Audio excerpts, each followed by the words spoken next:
This is the Supreme Duo, and our boy just roasted this guy's girl. Girl was like, this guy is trashing me. Please teach him a lesson, babe. My man asked to throw hands and Shiny Boy delivered a vertical slash that hit squarely on his shoulder, but did nothing. The duo was confused, and that's when our boy reveals that he's the player named Zero. Why is that name important? See, all adventurers are hesitant because the most dangerous portal has just opened. They see this white-ass dude walking towards it and tell him to stop right there and wait, because the best team in town is coming. Everyone's like, damn, this dude spent more on his gear than I will earn in my life. And that's when his baby doll seems to recognize our MC. He knows she's the ex of this body's owner, and she goes to his face telling him he's trash, who shouldn't dream of entering this place. But he just straight up asks if she's missing some back shots, and bitch got a scare. Then she glued herself to shiny armor and said that he was much better than a broke loser like him. And he looked at our boy like, yeah bro, being dumped hurts. But our boy literally said, nah, I've worn her out enough. You can take that used one. Like damn bro's spitting. Girl went crazy asking her boyfriend to beat the dude, but he's a scared cuck, and when he saw our boy's aura, he just pretended to no care and said bye. He was going to farm this rare portal and our boy will be a loser forever. Everyone was hyped up for him, and a dude said to our boy that poor people like them can never compete. He replied that any man can try to become better and stronger, and the other guy was shocked. He was really dreaming of having a chance. Inside the portal, girl was like, I got roasted like trash by that guy, so why did you do nothing? He lies, saying that he has to keep a clean reputation for his family, but guarantees that soon enough he will kneel and apologize, while grabbing her worn out but thick dumpster. Some time later, our boy decides to enter the portal. Explosions were heard inside, and Shiny Boy couldn't believe that they were about to fail. Everyone wanted to forfeit. It was suicide to keep going. But then when they looked to the side, our boy was like Batman in Gotham. Shiny got angry while my G just smiled. They shouted at him to stop right now, but he activated the final round of the portal, and everyone else there was pushed out of the dungeon. An armored scorpion boss appeared, and that's when he reveals that he also has an armored summon. Both start trading blows that heal more than they cause damage. Like 22 damage, brother. Ain't no one dying with that. Blocks, rushes, fireballs, explosions, blood, and smoke. Bro steps on the carcass and the whole city is notified that someone named Zero broke the record. Shiny and Shoddy, the duo, had their mouths wide open, but our MC said that this girl has more than her mouth widened, to be honest. They were asking themselves if it was him who defeated it. This should have been impossible, of course. So Shiny tells his goons to discover who the so-called Zero is. That's when we see why this dude is actually strong. See, he was a top prodigy a long time ago, like 100 years, but then he discovered that his class, a mix between a necromancer and a tamer, needed an absurd amount of points to upgrade, and for any normal player that would be a death sentence. The summons eat your energy. The upgrades eat your energy. Even breathing in this class costs energy. That's why nobody touches it. It's a trap for idiots. So he just turned on an auto farm and went to eternal sleep, like he's playing World of Warcraft. Then ages later, he wakes in this random dude's body, opened a portal like it was nothing, and the system welcomed him back after being offline for 100 years. And the whole time he was gone, he was earning 70 energy points every single second. Do that math real quick. That's 221 billion points just chilling in his account. The one thing that makes necromancer tamers trash, he turned it into the reason he's untouchable. So what does he do first? Walks into the starter shop, drops every single coin on a 1-star staff. Everyone in the shop is looking at him like he's brain dead. Bro, you could have bought a full set. That thing is impossible to upgrade. Meanwhile, this man is dumping billions of energy points into it, upgrading it over and over until it hits golden tier. The staff that everyone called trash is now the strongest weapon in the server. Then he walks outside and one-shots a giant rat while every other player is scratching these things for 2 damage. Whole teams forming just to kill one rat, and this dude is deleting them solo back to back without breaking a sweat. People started calling him Big Boss. Girls started pulling up asking to join his party. This girl is saying she's a healer. Girl, you clearly got a witch hat. One group brought their whole squad trying to recruit him. Another one straight up offered to be his girlfriend on the spot, and our boy curved every single one of them without slowing down. Man's got a portal to farm and a scorpion to level up. He doesn't have time for distractions. He found his pet scorpion during a side quest from this injured NPC named Carl, whose family got wiped by scorpions. Our boy accepted, walked into the factory, and started deleting every armored scorpion in sight. He even baited the Emperor Scorpion into spawning early by killing enough of the small ones. And right when his mana was about to run out, 2 kill stealers popped out of hiding trying to yoink his kill. Except our boy was never actually out of mana. The whole thing was bait. He smoked both of them, absorbed the Emperor Scorpion as his pet, maxed it out on the spot, and walked away like nothing happened. That scorpion plus his golden staff plus the levels he was stacking is exactly why he walked into that rare portal like he owned the place, and why the incredible slash of Shiny Boy did absolutely nothing. He cracks his knuckles and tells them they better buckle up for what's about to happen next.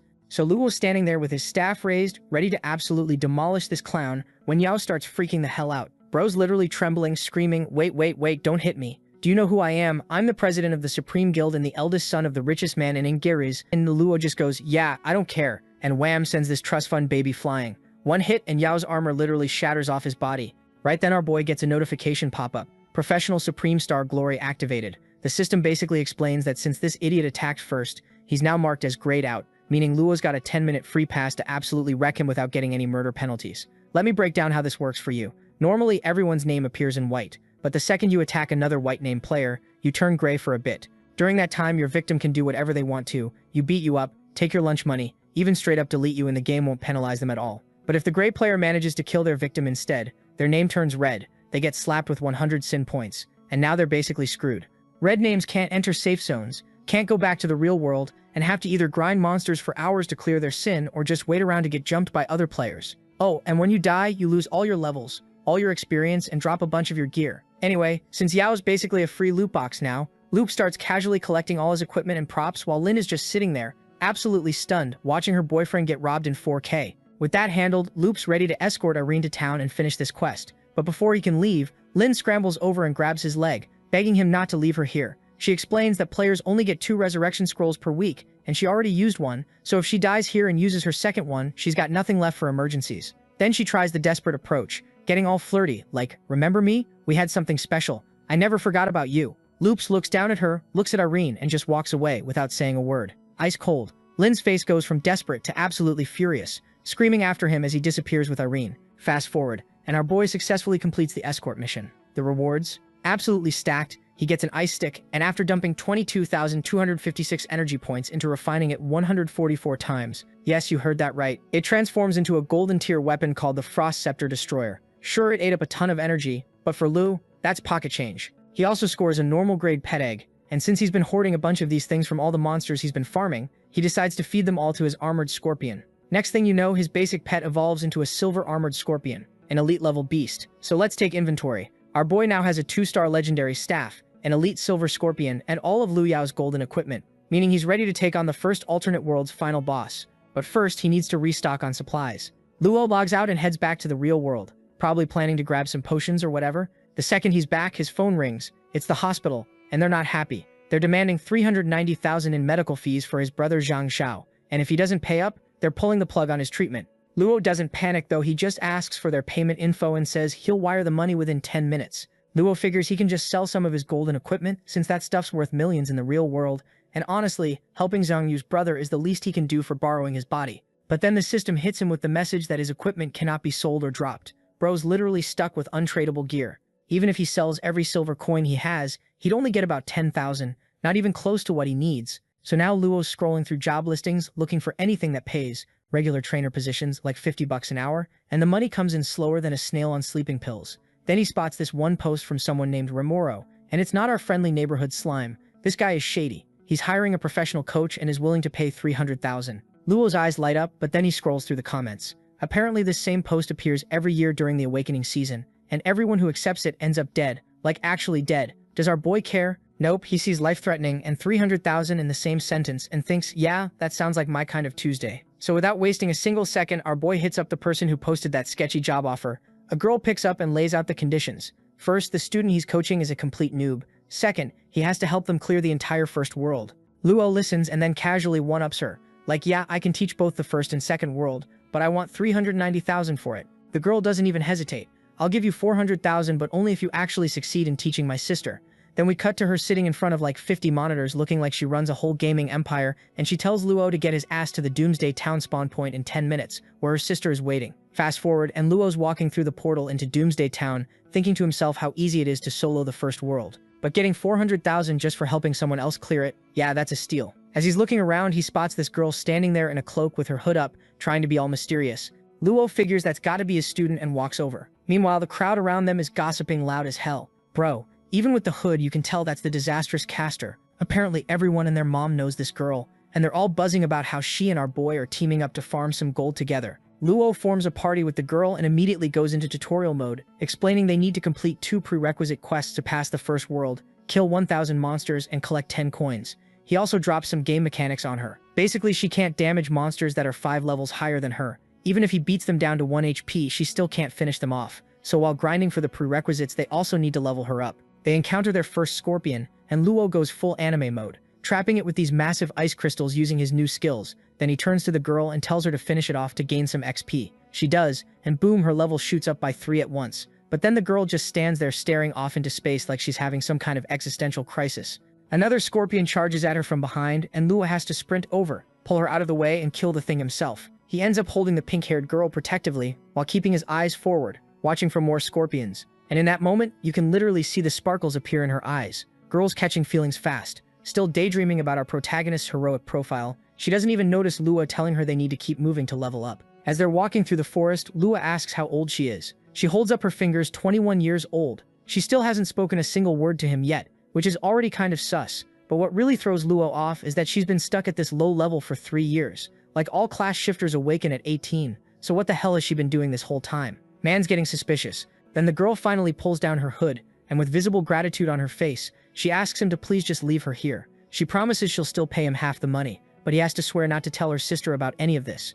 Hearing her voice for the first time, Luo turns around and straight up refuses. Nah, I promised your sister I'd get you through the first world, and that's what I'm doing. The girl's face goes pale. She warns him that he really shouldn't do this, because she has the Star of Calamity. She's literally a vessel of disaster, meaning being around her means constant chaos, bad luck, and probably death. Instead of running away like a normal person, Luo gets curious. Hold up, what's this vessel of disaster thing? Tell me more. Because of course this lunatic finds danger interesting. Before she can answer, a whole crowd of players suddenly appears, surrounding them. They start hurling insults at the girl, calling her the disastrous caster who ruins everyone's lives. Apparently her forum post has a reputation. Anyone who accepts her request dies, a horrible death, but whoever manages to kill her gets massive experience and alternate energy as a reward. So naturally all these players are now looking at her like she's a walking loot box. The girl panics and tells Luo they need to run because all these players are way higher level than them. But before they can move, guess who shows up? That's right, Yao, and his whole squad come rolling in like they own the place. One of the random players tries to approach Yao to ask what's going on, but Yao just shoves him aside and walks straight up to Lu Wei, grabbing him by the collar with this smug-ass grin on his face. Lu Wei looks at him completely unbothered and goes, "What? You here to give me more free loot like last time?" Then he adds with a smirk, "Oh wait, you can't even use your resurrection scroll for another 7 days, can you?" My man really just reminded this dude that he got absolutely violated in their last fight. But this idiot still hasn't learned his lesson as he orders his goons get ready. So Lu Wei and the pink-haired girl are just standing there staring at Lu Wei, and he's confused as hell. He looks behind him and calls over one of his guys, Waku, who's been chilling in the distance with his sword out, ready to jump our boy. But then, in the most unexpected plot twist, Yao walks up to Waku and just starts beating the absolute brakes off him, screaming that he told them to bring something else, not weapons. A few seconds later, all of Yao's guild members are standing in a circle around Lu Wei, and every single one of them drops a gift box at his feet. Lin immediately loses her shit, yelling at Yao about what the hell he's doing. Yao doesn't even look at her and just goes, "Luet up," which leaves her standing there with her jaw on the floor, hiding behind his own guild members like a scared puppy. Luo Yao clears his throat and tells Luo that he handpicked all these gifts specifically for him as a token of sincerity. Then he drops the real bomb. He wants Luo to work for his guild, and he's offering 500,000 per month as salary. The entire crowd goes silent. Everyone's shocked. Even Lin can't help herself and starts mocking Luo, saying there's no way a broke nobody like him could make that kind of money, even if he worked for 10 years straight, so he should obviously take it. In her head, Lin's playing 4D chess. If Luo joins the guild, not only will Yao be happy, but she'll get to boss our boy around again. 2 birds, 1 stone. But Luo doesn't reject the offer right away. Instead, he hits them with the most savage condition. "I only work with people who are stronger than me, so show me your strength first, then I'll think about your offer." Lin's absolutely baffled. She can't wrap her head around why this broke-ass beast tamer is turning down $500,000 when he's literally struggling to pay hospital bills. Luo looks her dead in the eyes and delivers the killing blow. Birds of a feather flock together. "Unlike you, I'm not selling my pride for a paycheck." Lin's face goes red with rage. Luo just casually starts walking away, telling them to move because he's got monsters to kill. Lin jumps in front of him and orders the other guild members to attack, but to her absolute shock, Yao tells everyone to stand down and let him pass. Luo walks right past him without giving a single damn. Lin tries to stir the pot, whispering to Yao that Luo's clearly looking down on him and he should do something about it. Yao just repeats himself, "I said let him go. Are your ears broken?" Lin Luo's up real quick. When she realizes Yao's not mad at Luo, he's mad at her. As Luo and the girl walk away, all the guild members are just standing there watching. One of them turns to Yao and says they should just kill Luo now since he already embarrassed their leader once and is acting cocky as hell. Before he can even finish talking, Yao punches him square in the face. Then with this psychotic excited smile, Yao says, "Sometimes struggling to get something is what makes it worth having. Getting things too easily? That's boring." Lin tries to act all flirty, asking why he changed his mind, since he was literally trying to murder Luo like an hour ago. Yao grabs her face and says, maybe it was when Luo killed him last time. Then he asks the real question, how does a poor beast tamer hit that hard? To him, Luo's definitely not ordinary, which means he needs to get him in the guild. Meanwhile, Lin's seething with rage toward Zhang Yu, swearing she's going to teach him a lesson real soon. Cut to nighttime. The moon's out and Luo and Su Jin are walking through the woods when she suddenly thanks him for saving her earlier without even looking at him. Luo's response?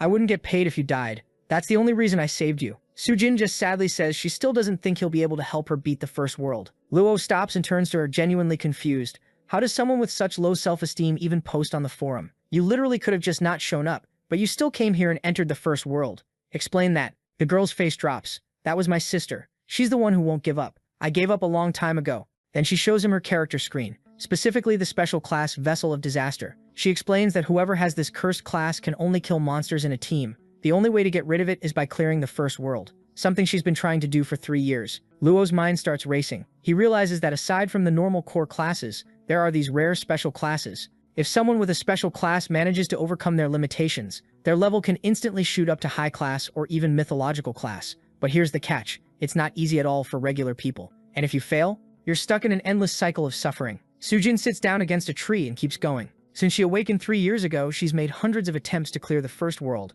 Not only has she never pulled it off, but because of system settings, she's never been able to team up with someone who has a 10-level difference from her. And without a level 10+ player, there's no way to beat the first world's boss. Tears start streaming down her face as she stands up. Just leave. I'll never be able to pass it. But instead of walking away, Luho looks at her with total confidence and says, I'll help you clear the first world. That's a promise. Sujin's eyes go wide. She runs up to him and grabs his arm, her voice shaking. It's been 3 years waiting for this curse to break so people will stop looking down on me. Luho gently puts his hand over hers. Then let's keep going. If you want to pass the first world, we need to keep moving. So after delivering the dose of motivation, the gang is ready for the boss battle, since Sujin has now completed the area. They were prerequisite quests to unlock the world boss and weren't that hard. Kill 1,000 monsters and collect 10 silver coins. Easy, right? Well, for our MC, it is. Time skips a bit, and this dude's already massacred a bunch of monsters while casually picking up silver coins. The girl's just standing there with her jaw on the floor, watching him solo entire packs of boars and other creatures. She's thinking, what kind of monster did I team up with?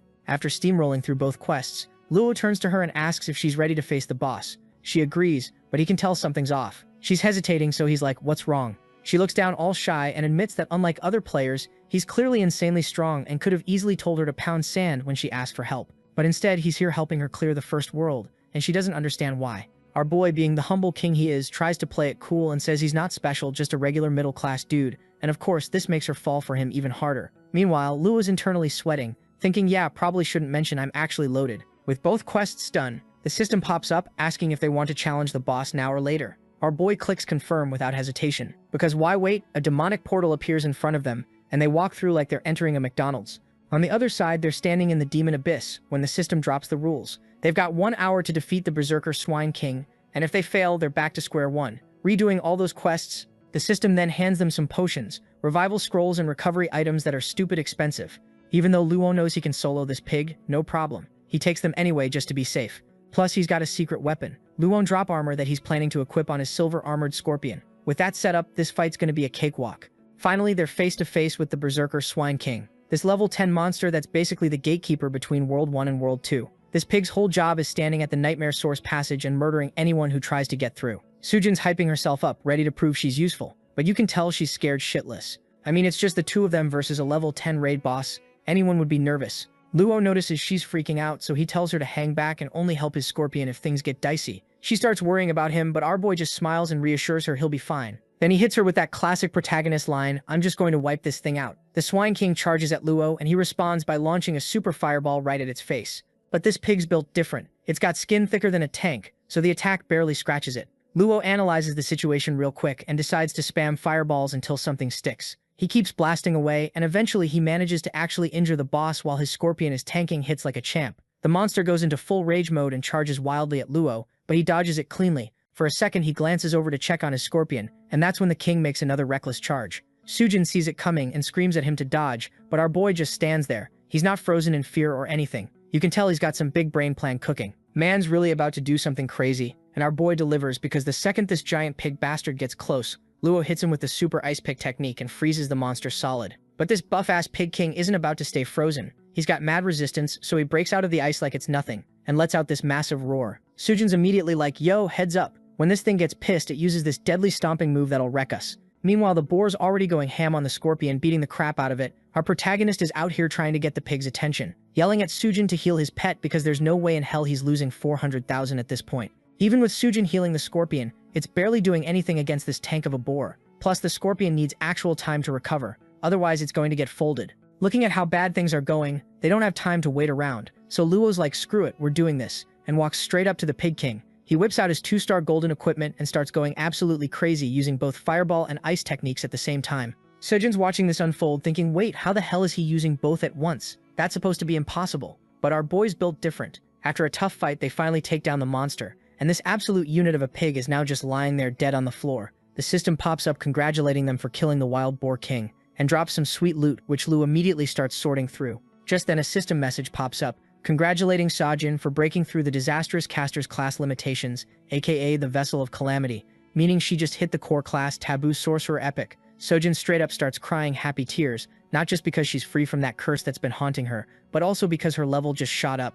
Two portals appear in front of them. The red one goes to the second world, and the blue one goes back to reality. Our boy immediately heads for the blue portal, because he's got hospital bills to pay, and nobody has time for more dungeon crawling right now. Sojin's confused, asking where he's going, and he's just like, going to collect my bag from your sister, duh. Cut to the real world, where this thick, gorgeous babe is chilling with a view of the city. When her assistant walks in, saying she got a call from our boy claiming he finished the quest. She's skeptical as hell. I mean, it's only been half a day and people have been trying to clear this for 3 years. So she hangs up, telling him she needs to confirm with her sister first before dropping any payment, basically dismissing him as a scammer. But just as she's about to write him off, her sister bursts in, all happy and excited, telling her how she completed the quest and evolved into an epic class. Her sister is losing her mind, praising her sister for doing something nobody in their entire family has managed to pull off. Then she asks how many people this guy sent to help with the mission. Sujin holds up one finger. Just one dude showed up. The next second, Boss Babe is frantically at her desk scrolling through the community forums like a maniac, asking Sujin if the person who showed up could possibly be the hot topic everyone's been talking about, that guy called Zero.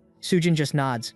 Now she's biting her nails, gears turning in her head, thinking about how her sister and this Zero guy just accomplished the impossible, and that can only mean one thing. She needs to get her hands on him. Her mind's made up. She's calling an emergency meeting right the hell now because they have to poach this dude before someone else snatches him up. Anyway guys, y'all mind if we continue the rest of this recap on this panel alone? The scene shifts back to our boy, and guess what? He got paid. The first thing he does is send that bag straight to the hospital account. He hits up the hospital staff asking if they need anything else from him. Luo tells them he's worried about his little brother and wants them to cure him ASAP. The hospital staff drops some bad news though. His brother's condition got worse, meaning he's got to stay under observation for a few more months. And yeah, that's going to cost another 40 to 50,000. Hearing this, Luo immediately regrets not taking Luo's offer earlier, but right after he hangs up, his phone rings again. This time it's someone offering him a spot at the Misty Rain Pavilion Guild. The girl on the phone is Sujinya, the vice guild master, and she's laying out the offer 30,000 monthly salary plus they'll cover his insurance. Since our boy desperately needs the cash for his brother's bills, he agrees to join, but with one condition: he'll show up for events and whatnot, but they better not mess with his personal freedom. Sujinya takes this back to the senior members, and oh boy, they are not happy. They're all frustrated as hell because normally when you join a guild, your first priority should be the guild itself. If someone wants total freedom, why even join? Makes no sense to them. Every single member sitting there is against letting our hero in, but the CEO is thinking differently. Why? Because Sujinya, who's actually Sujinya's sister, personally recommended him. So he asks Sujinya what makes this guy so special. She drops the bomb. He's the one who broke our 100-year record by killing a first-world monster in less than a day. Class shifters like that are rare as hell, so they need to lock him down before someone else does. But the CEO is still having second thoughts though. Seeing him hesitate, Sujin, who's also at the meeting, stands up and starts defending Luo. Sujinya backs her up, saying it's just a matter of time before they can work with his conditions. With both of them pushing for it, the CEO is left with no choice. He agrees to bring our protagonist into the guild. Back to our hero, he's already doing the math in his head, calculating his pay and bonus. It should be enough to cover his brother's medical expenses, so he's feeling pretty good. Then his phone rings again. It's Sujinya telling him to come to the office to report for work. But Lu is like, nah, I'm good working from home. Sujinya's getting real annoyed at this point, but what can she do? They need him. Plus, they're all in the same city anyway, so time won't be an issue. She reluctantly agrees to this term too. After hanging up, our protagonist is stretching, already thinking about the next alternate world since money's not going to be a problem anymore.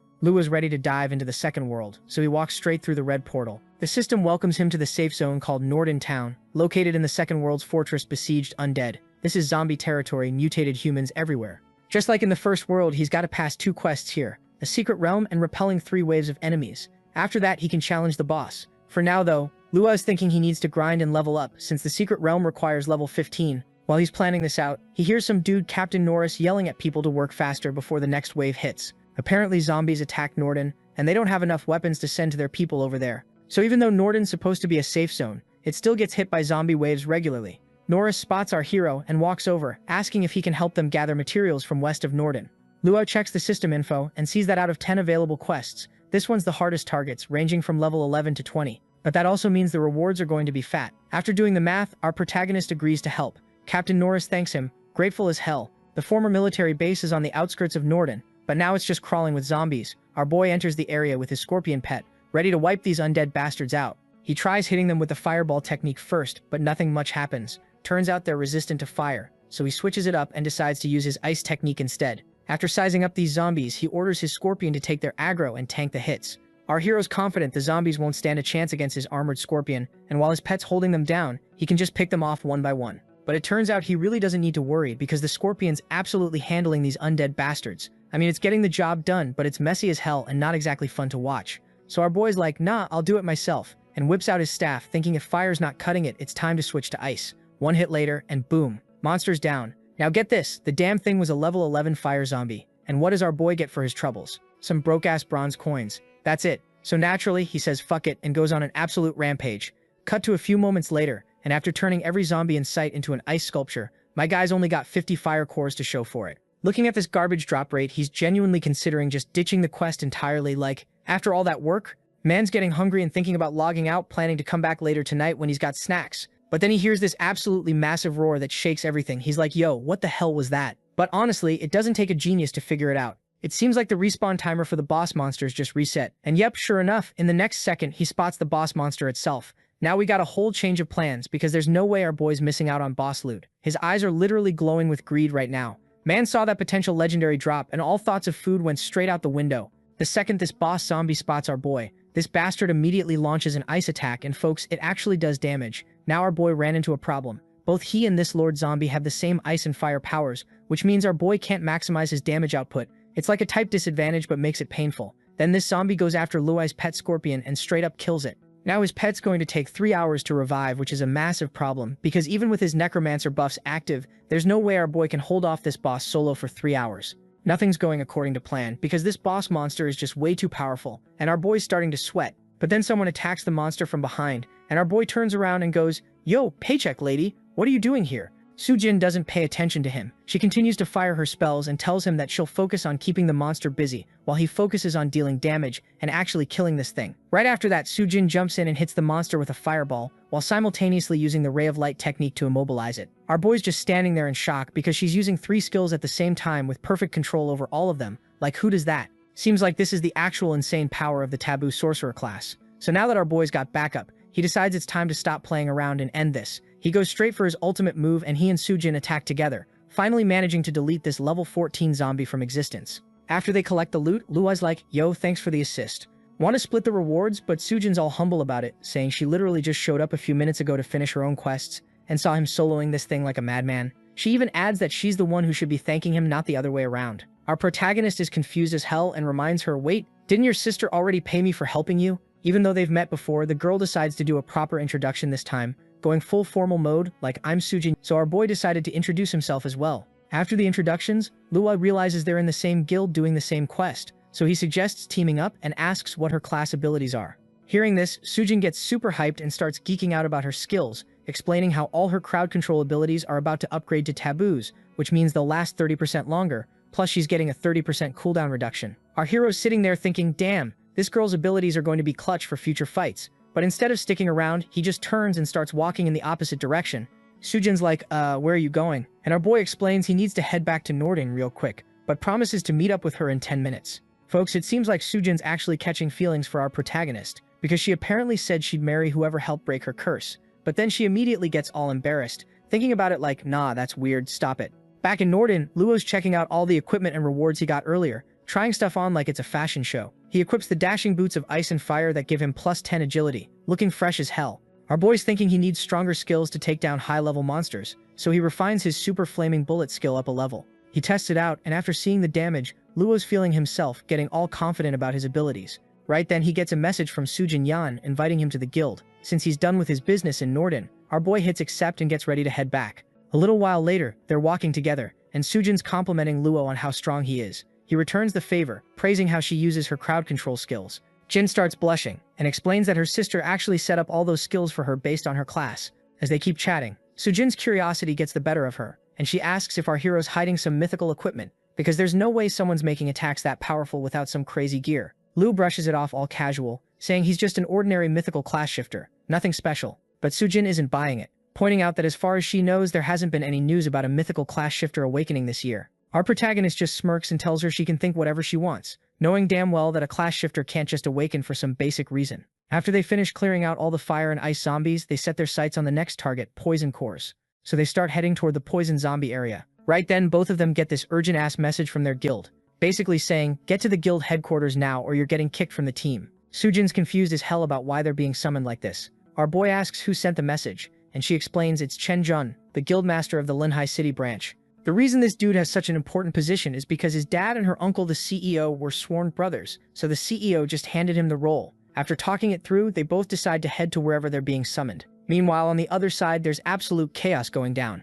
A bunch of people are fighting the boss zombie, and this thing is op as hell because nobody's getting the upper hand. To make things worse, it looks like two different guilds showed up, so some people are fighting the boss while others are fighting each other. Liu Yao's there too, going head-to-head with Captain Norris. That's when our hero rolls up to the battlefield, and he's like, I didn't expect to run into you so soon. Plus, what the hell are you fighting, my guild members, you bastard? Alright, so to understand this mess, we have to rewind about an hour. A massive zombie horde rolls up, and the group is getting absolutely demolished, trying to hold the line. They finally realize they're screwed without someone to control the crowd and take down the Lord Zombie. So Chen Jun's like, yo, everyone just keep these zombies busy until Sujin shows up. Now Sujin and our protagonist finally arrive at the scene, and immediately the other players start running their mouths. They're gossiping about her, pointing out she's from the Su family, and calling her the Ice Queen. Then they turn their attention to Luo, saying even though he helped break her curse, the dude looks weak as hell, and doesn't seem to have any high-level abilities. Hearing all this trash talk, Sujin clarifies she's not some ice queen and tells Luo to ignore all the rumors about her.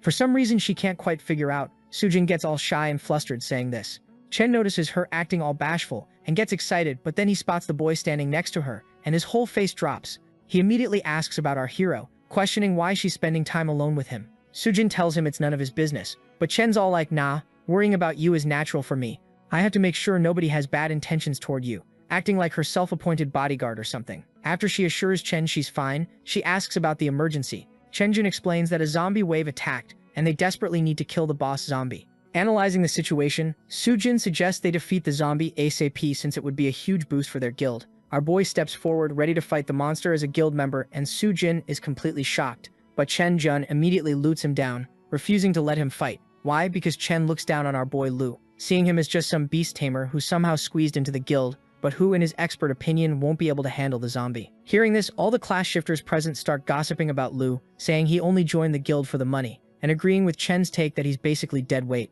While Sujin tries to defend our protagonist, Lu stays chill and calmly states that as guildmaster, Chen has the authority to make the final call. Left with no other choice, Sujin straight up clings to our boy's arm and declares that if that's their decision, then she's staying with him.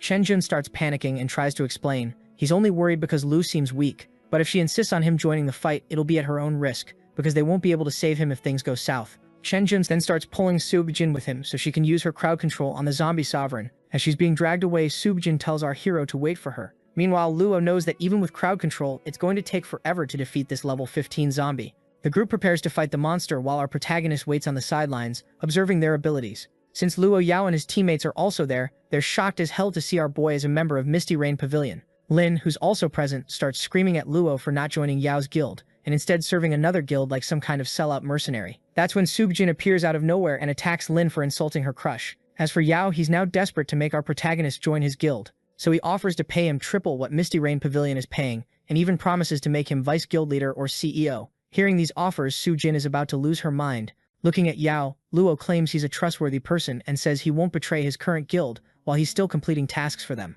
He adds that nobody knows what the future holds, and maybe one day they'll get a chance to work together. These words impress the hell out of Yao, who says he's always ready to welcome our protagonist to his guild if the opportunity comes up. During their conversation, one of Yao's men yells that they should focus on killing the boss zombie first, or they're going to lose it to the other guild. Since Lu Yao's in a good mood now, he decides to abandon the idea of fighting for the boss zombie himself. After he leaves, Sujin turns to our boy, telling him how awesome he is. Our boy hits her with, "Don't mention it, babe," and then the damn zombie king of despair walks in. Seeing the zombie, he's like, "Alright, bet, let's get it."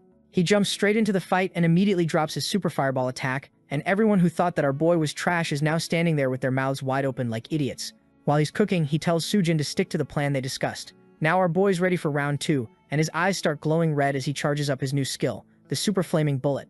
The Zombie King of Despair gets hit with this absolute nuke and gets deleted from existence instantly. All the class shifters watching are standing there frozen like NPCs. They're also remembering how Lu Yao was showing our boy mad respect earlier, and now they're wondering who the hell this guy really is. Meanwhile, Sujin's thanking our protagonist again for making the Supreme Guild back off, because if he hadn't, those assholes would have stolen their boss zombie. Lu Yao just waves it off, saying it's just part of being a guild member. Acting all humble and shit, everyone's hyped now, calling him their role model and saying they want to be like him.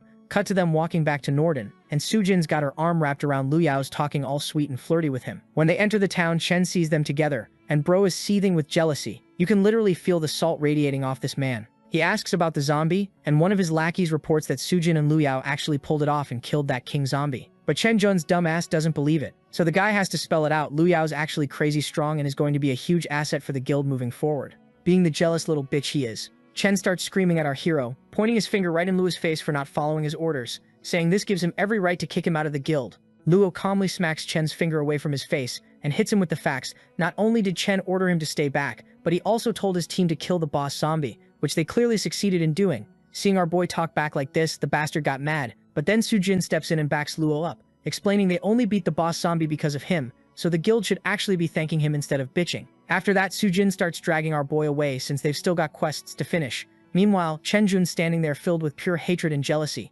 ordering his goons to spy on Luo and find his weaknesses. Some villain shit right there. The scene continues and Luo and Sujin have entered the poison zombie zone, which smells like absolute ass. Our protagonist warns Sujin to stay sharp because the poison zombies hit different way stronger than those ice and fire zombies.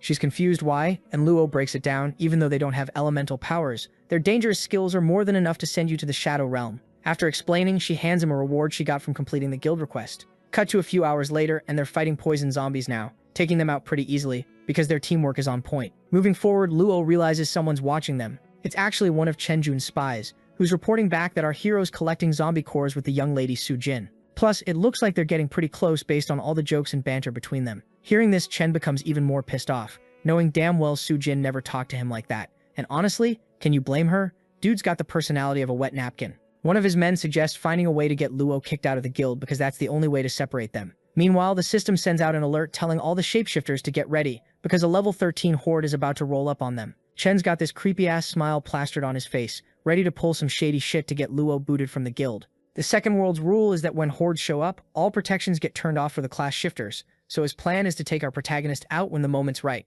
The scene shifts back to our boy, and both he and his future wife are out here grinding zombies like it's a full-time job, and they're literally a few kills away from completing the mission. But obviously, nothing can be easy because a massive zombie horde is about to roll up in 30 minutes. The timer's ticking. Our boy is focused on the grind when this poison zombie just appears out of nowhere and bites him straight in the shoulder. Before Sujin can even use her control skill, Luo spins around and stabs his sword through the zombie's mouth, but that damn thing has already done his job. Our boy's bleeding, poison is spreading, and Shy Mommy is all worried about him, asking if he's okay. But our boy just stands up, dusts himself off, and tells her to head back. Like getting poisoned is just a minor inconvenience. They finish the quest. Sujin hits level 16. Luo reaches level 17. She mentions he would already be level 20 if he stopped feeding all his experience to that scorpion, but the Luo does not care. The scorpion needs upgrades. He checks his loot from the poison zombies. Explosion-resistant leggings for himself. Explosion-resistant armor for the scorpion. Wait, why do zombies need explosion resistance? Are they fighting Michael Bay zombies now? What is happening? Sujin is getting ready for the horde event when she gets a message. Sujin Yan needs her at the office. Her sister is waiting. She wonders if something bad has happened and tells our boy that she needs to head back. But then she realizes Luo is going to have to solo this entire event. She looks stressed, but Luo tells her to leave before the event starts because once it begins, nobody can log out until it ends. She is worried. The horde of zombies are level 13 and there will be thousands of them. Luo says, "Do not worry about me." She logs out thinking he is probably going to die. The horde event starts. The game locks everyone in. No rage quitting allowed. A beam of light slams into the ground, and zombies start pouring out like someone opened the gates of hell. Just endless waves. The other players are panicking. Luo realizes you cannot kill infinite zombies. The only way to win is to push them out of the safe zone somehow. While he is thinking, he gets messages from other players screaming for help. He shows up and finds some guys on the ground. Chen is hiding in the corner. This is obviously a trap. One of Chen's guys is looking at Luo's stats, thinking his defense is not that high. They have 12 archers hiding in the back alley. These idiots think 12 archers are enough, but wait, it gets worse. Chen is not planning to just kill Luo once. This psycho wants to camp the respawn point and kill him over and over again. Why? Because Luo talked to Sujin, and Chen thinks he owns her. Luo is standing in the alley. All 12 archers fire at once. Should be game over, right? But the scorpion appears like a Pokemon and blocks every single arrow with its body. Absolute legend. Then the system notification pops up. Luo has 10 minutes to fight back with no death penalties. The game just gave him a murder license. He looks at Chen and his gang, says, "Your turn is over. Now it is my turn, and these clowns are about to learn why you do not mess with the protagonist." so our boy absolutely demolished those 12 archers before the timer even hit 1 minute. Chen Jun is standing there with his jaw on the floor, completely shook, and immediately starts blaming the guy who pitched this genius plan. But plot twist, that dude is just as clueless about Luo's actual power level, because nobody did their homework. While they are busy pointing fingers at each other, Luo walks up casually and says, "You guys tried to kill me first, remember?" Then he drops the line, "Thinking you could take me down that easily? Yeah, that was your first mistake." Chen is confused, wondering how Luo even knew about their ambush. Our boy just smirks and explains that ever since he killed the Zombie King boss, Chen Jun has been sending spies to watch him. Luo clocked it immediately but decided to play dumb and act weak just to see how far these clowns would go. Chen finally realizes he got played. Luo baited them into dropping their guard by pretending to be some low-tier scrub.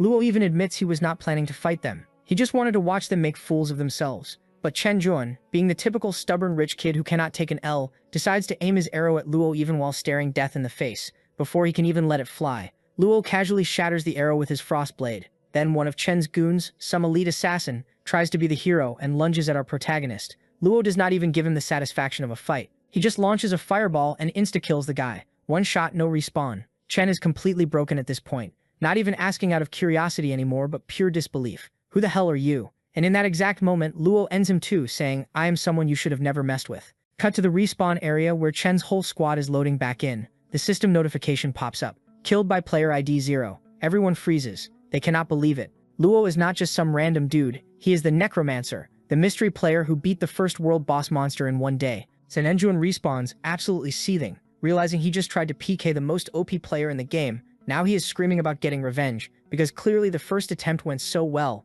Meanwhile, back in the real world, things are going just as badly for Sunung Jinyan. She is at the Suan family building, where the elders have basically arranged her marriage to a walking waste of oxygen. Jinjun without asking her. She immediately protests, saying she does not like him at all. But Jinjun's dad is sitting there acting like her opinion does not matter. He says you will learn to love him, and starts flexing the gifts they brought. A devil's outfit and a mythical grade magic potion worth 13 million yar in total. Then he sweetens the deal by saying she will become a VP of their company and inherit everything after marrying his son. Suan politely thanks him but firmly says nope. This sets off her uncle Su, who starts screaming at her like she just committed treason. That is when her older sister steps in and goes off, saying my sister is not a business transaction. Stop treating her like one. She tells Sujin she will always support her in finding real happiness. Right at that moment, Mr. Chen gets a phone call and finds out that Chen Jun just got killed by Zhang Yu. He hangs up and loses it, yelling about how his son, the guildmaster and major sponsor of Su Corporation, is being attacked. CEO Su tries to calm him down, but Mr. Chen is not having it. He threatens that if anything happens to his son, there will be consequences,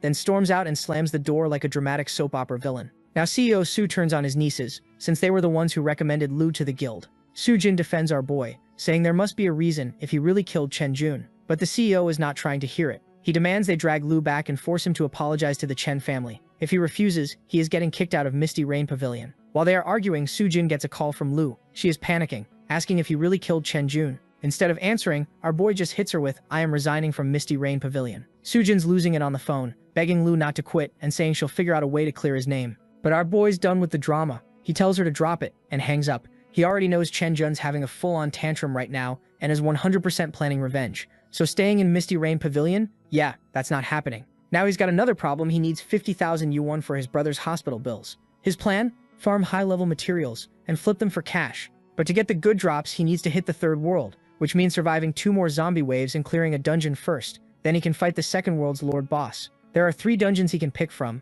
but he's going straight for the death level one because high risk equals high reward. And at his level, crushing level 20 monsters is basically a cakewalk for him. That's when some random guys show up acting tough, calling him the famous beast tamer like it's an insult.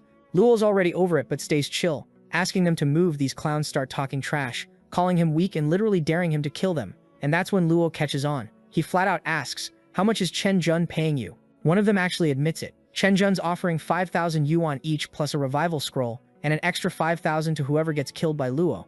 Our boy actually laughs at this. Chen Jun's really out here hiring people to turn him into a PK criminal. Luo could wipe these level 10 nobodies without breaking a sweat. But if he does, he gets slapped with a red name. And once you're red named, you're basically stuck. No logging out, no safe zones, and no boss fights until you grind away all your sin points. It's a straight up trap. Then Luo rolls up out of nowhere and casually drops that he's paying $50,000 to whoever kills Chen Jun instead. Everyone freezes. One of Yao's guys explains he's the eldest son of the Luo family, literally the richest people in Linhai City. Suddenly everyone's switching teams, calling him Master Yao, and ready to hunt Chen Jun for sport. The loyalty in this game is non-existent. Yao turns to Luo and asks if he really got kicked from Misty Rain Pavilion, since Chen Jun's been bragging about it everywhere. Luo just shrugs, saying Chen talks too much. Then Yao makes his move, offers Luo a spot in his guild, and tells him to name his price.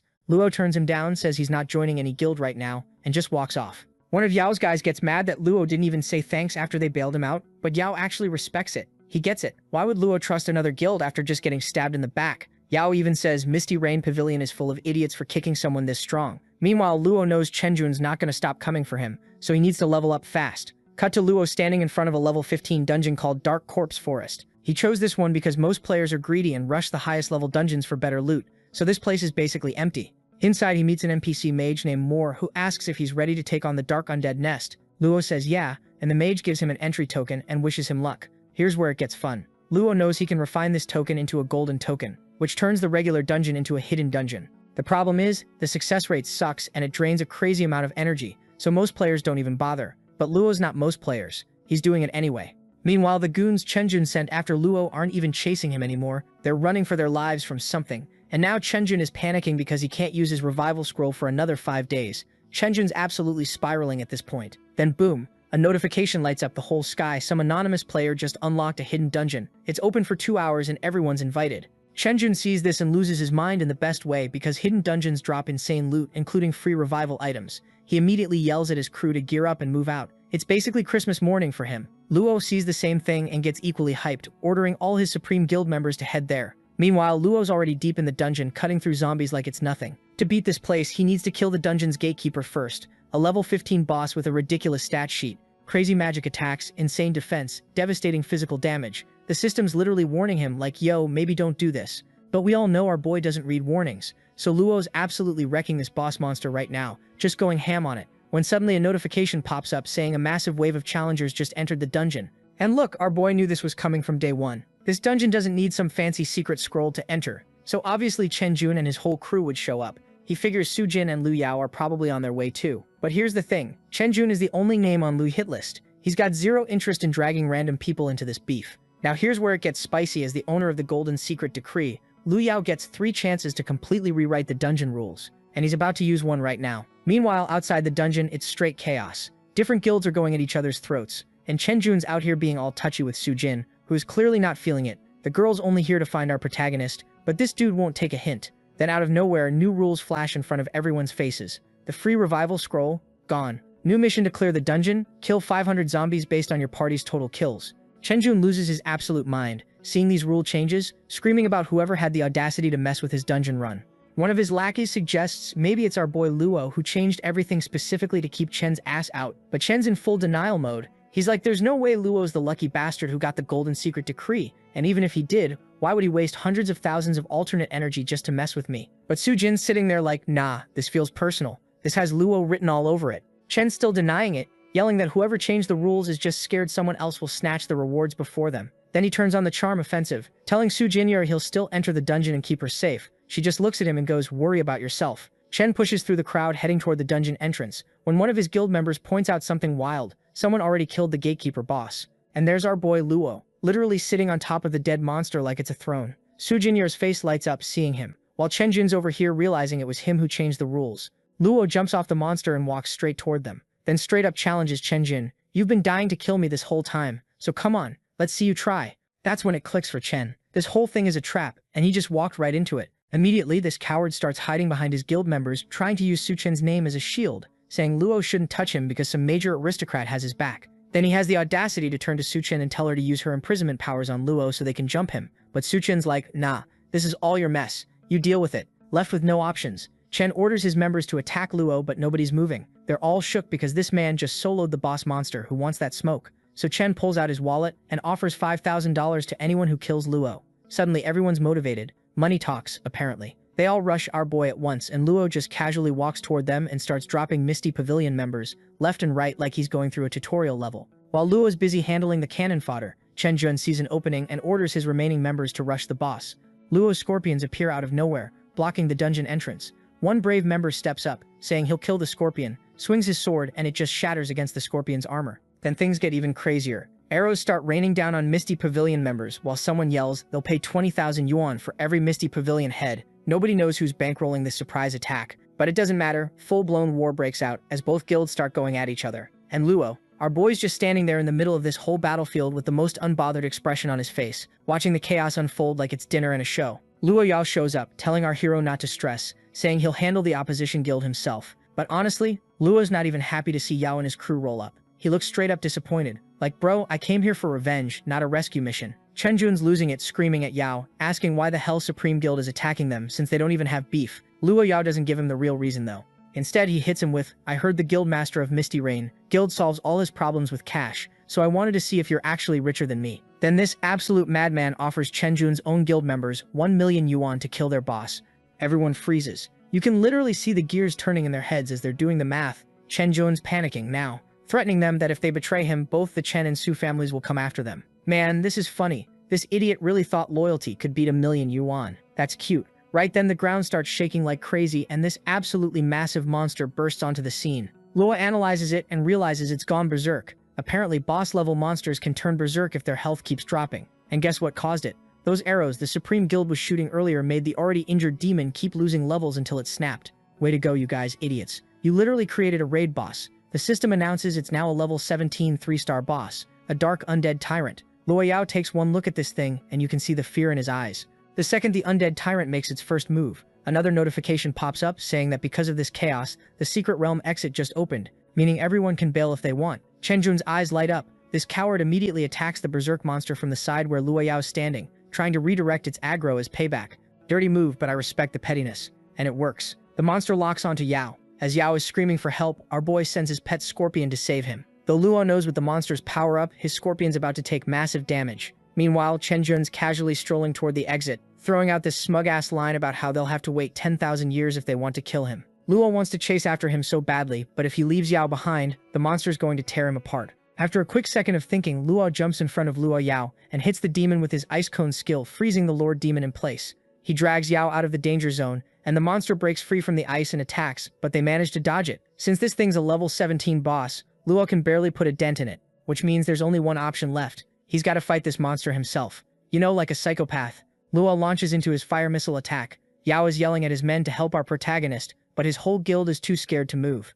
Bunch of cowards just standing there watching, real helpful guys, really earning that guild paycheck. Meanwhile, the boss demon's moving so fast it catches our hero off guard and slashes his shoulder. Lu is on the ground realizing this enemy is way stronger than he thought. He needs a new strategy, and he needs it now. The boss is about to finish him off when Sujin appears out of nowhere using her confining skills on the monster. She tells him she'll support him while he handles the damage, and honestly, they make a pretty solid team. The monster's actually taking visible damage now, and everyone watching is losing their minds seeing these two take on a 3-star boss. Lu Yao recognizes Sujin immediately. She's the heir of the Su family, a confining mage, but even with her help, Yao knows deep down that our boy Lu is the only one capable of actually killing this thing. He's sitting there thinking if he were teaming up with our protagonist, they'd have killed this boss 1,000,000 times already. Now he's even more desperate to recruit, not just Lu but also Sujin for his supreme guild. His guild members are like, bro, give it up. They're way out of our league. Back to the fight, Lu and Sujin are going absolutely ham on this demon. After a solid struggle session, the boss's health finally drops low enough for a finishing blow. Then out of nowhere, Lu announces he's the anonymous player. Sujin looks disappointed for a second, but after thinking about it, she channels all that energy into a brutal flaming light attack that obliterates the boss in one shot. Everyone present gets a level up notification, and the system congratulates Sujin for clearing the secret realm. She even gets a level 15 realm scroll as a reward. Supreme Guild members start celebrating like crazy while Lusun tries to hug our hero as thanks for saving his life. Lusun immediately shoves him away, blaming him for the reason Chen Jun escaped safely. He's even saying Yao is going to cause him problems in the future. Lusun tries to fix things by offering him $1 million, which just makes Lusun more pissed. He's like, do you have anything to offer besides money? With all the confidence in the world, Yao says he's got the vision to build the strongest guild with the strongest users, which is why he keeps begging our hero to join. Plus, his dad owns a massive medicine company, so he can hook Ludo up with unlimited potions for life. Lu just tells him to leave. As our boy turns around, Lu Jiao, even though he's clearly hurt, keeps rambling about how they've got connections with the best blacksmith family in the Dragon Kingdom, the Su family and the Mage family. The second Yao mentions the Su family, Lu Jiao stops dead in his tracks, suddenly interested. Lu Jiao explains his dad and the head of the Su family are old friends, meaning they can get any equipment they want. Lu Jiao storing the math in his head. Blacksmith items are way better than the store-bought garbage he's been using. Lu Jiao, acting like a loyal puppy at this point, says even if Lu doesn't want to join the guild, he'll still help him get equipment whenever he needs it. Deal sealed. Our hero and Sujin start walking toward the exit while Yao and his members wave goodbye like sad puppies. Back in the safe zone, some randos are gossiping about Sujin and how insanely strong she is as an epic class member. Chenjun, sitting nearby, starts flexing, saying she's part of their guild.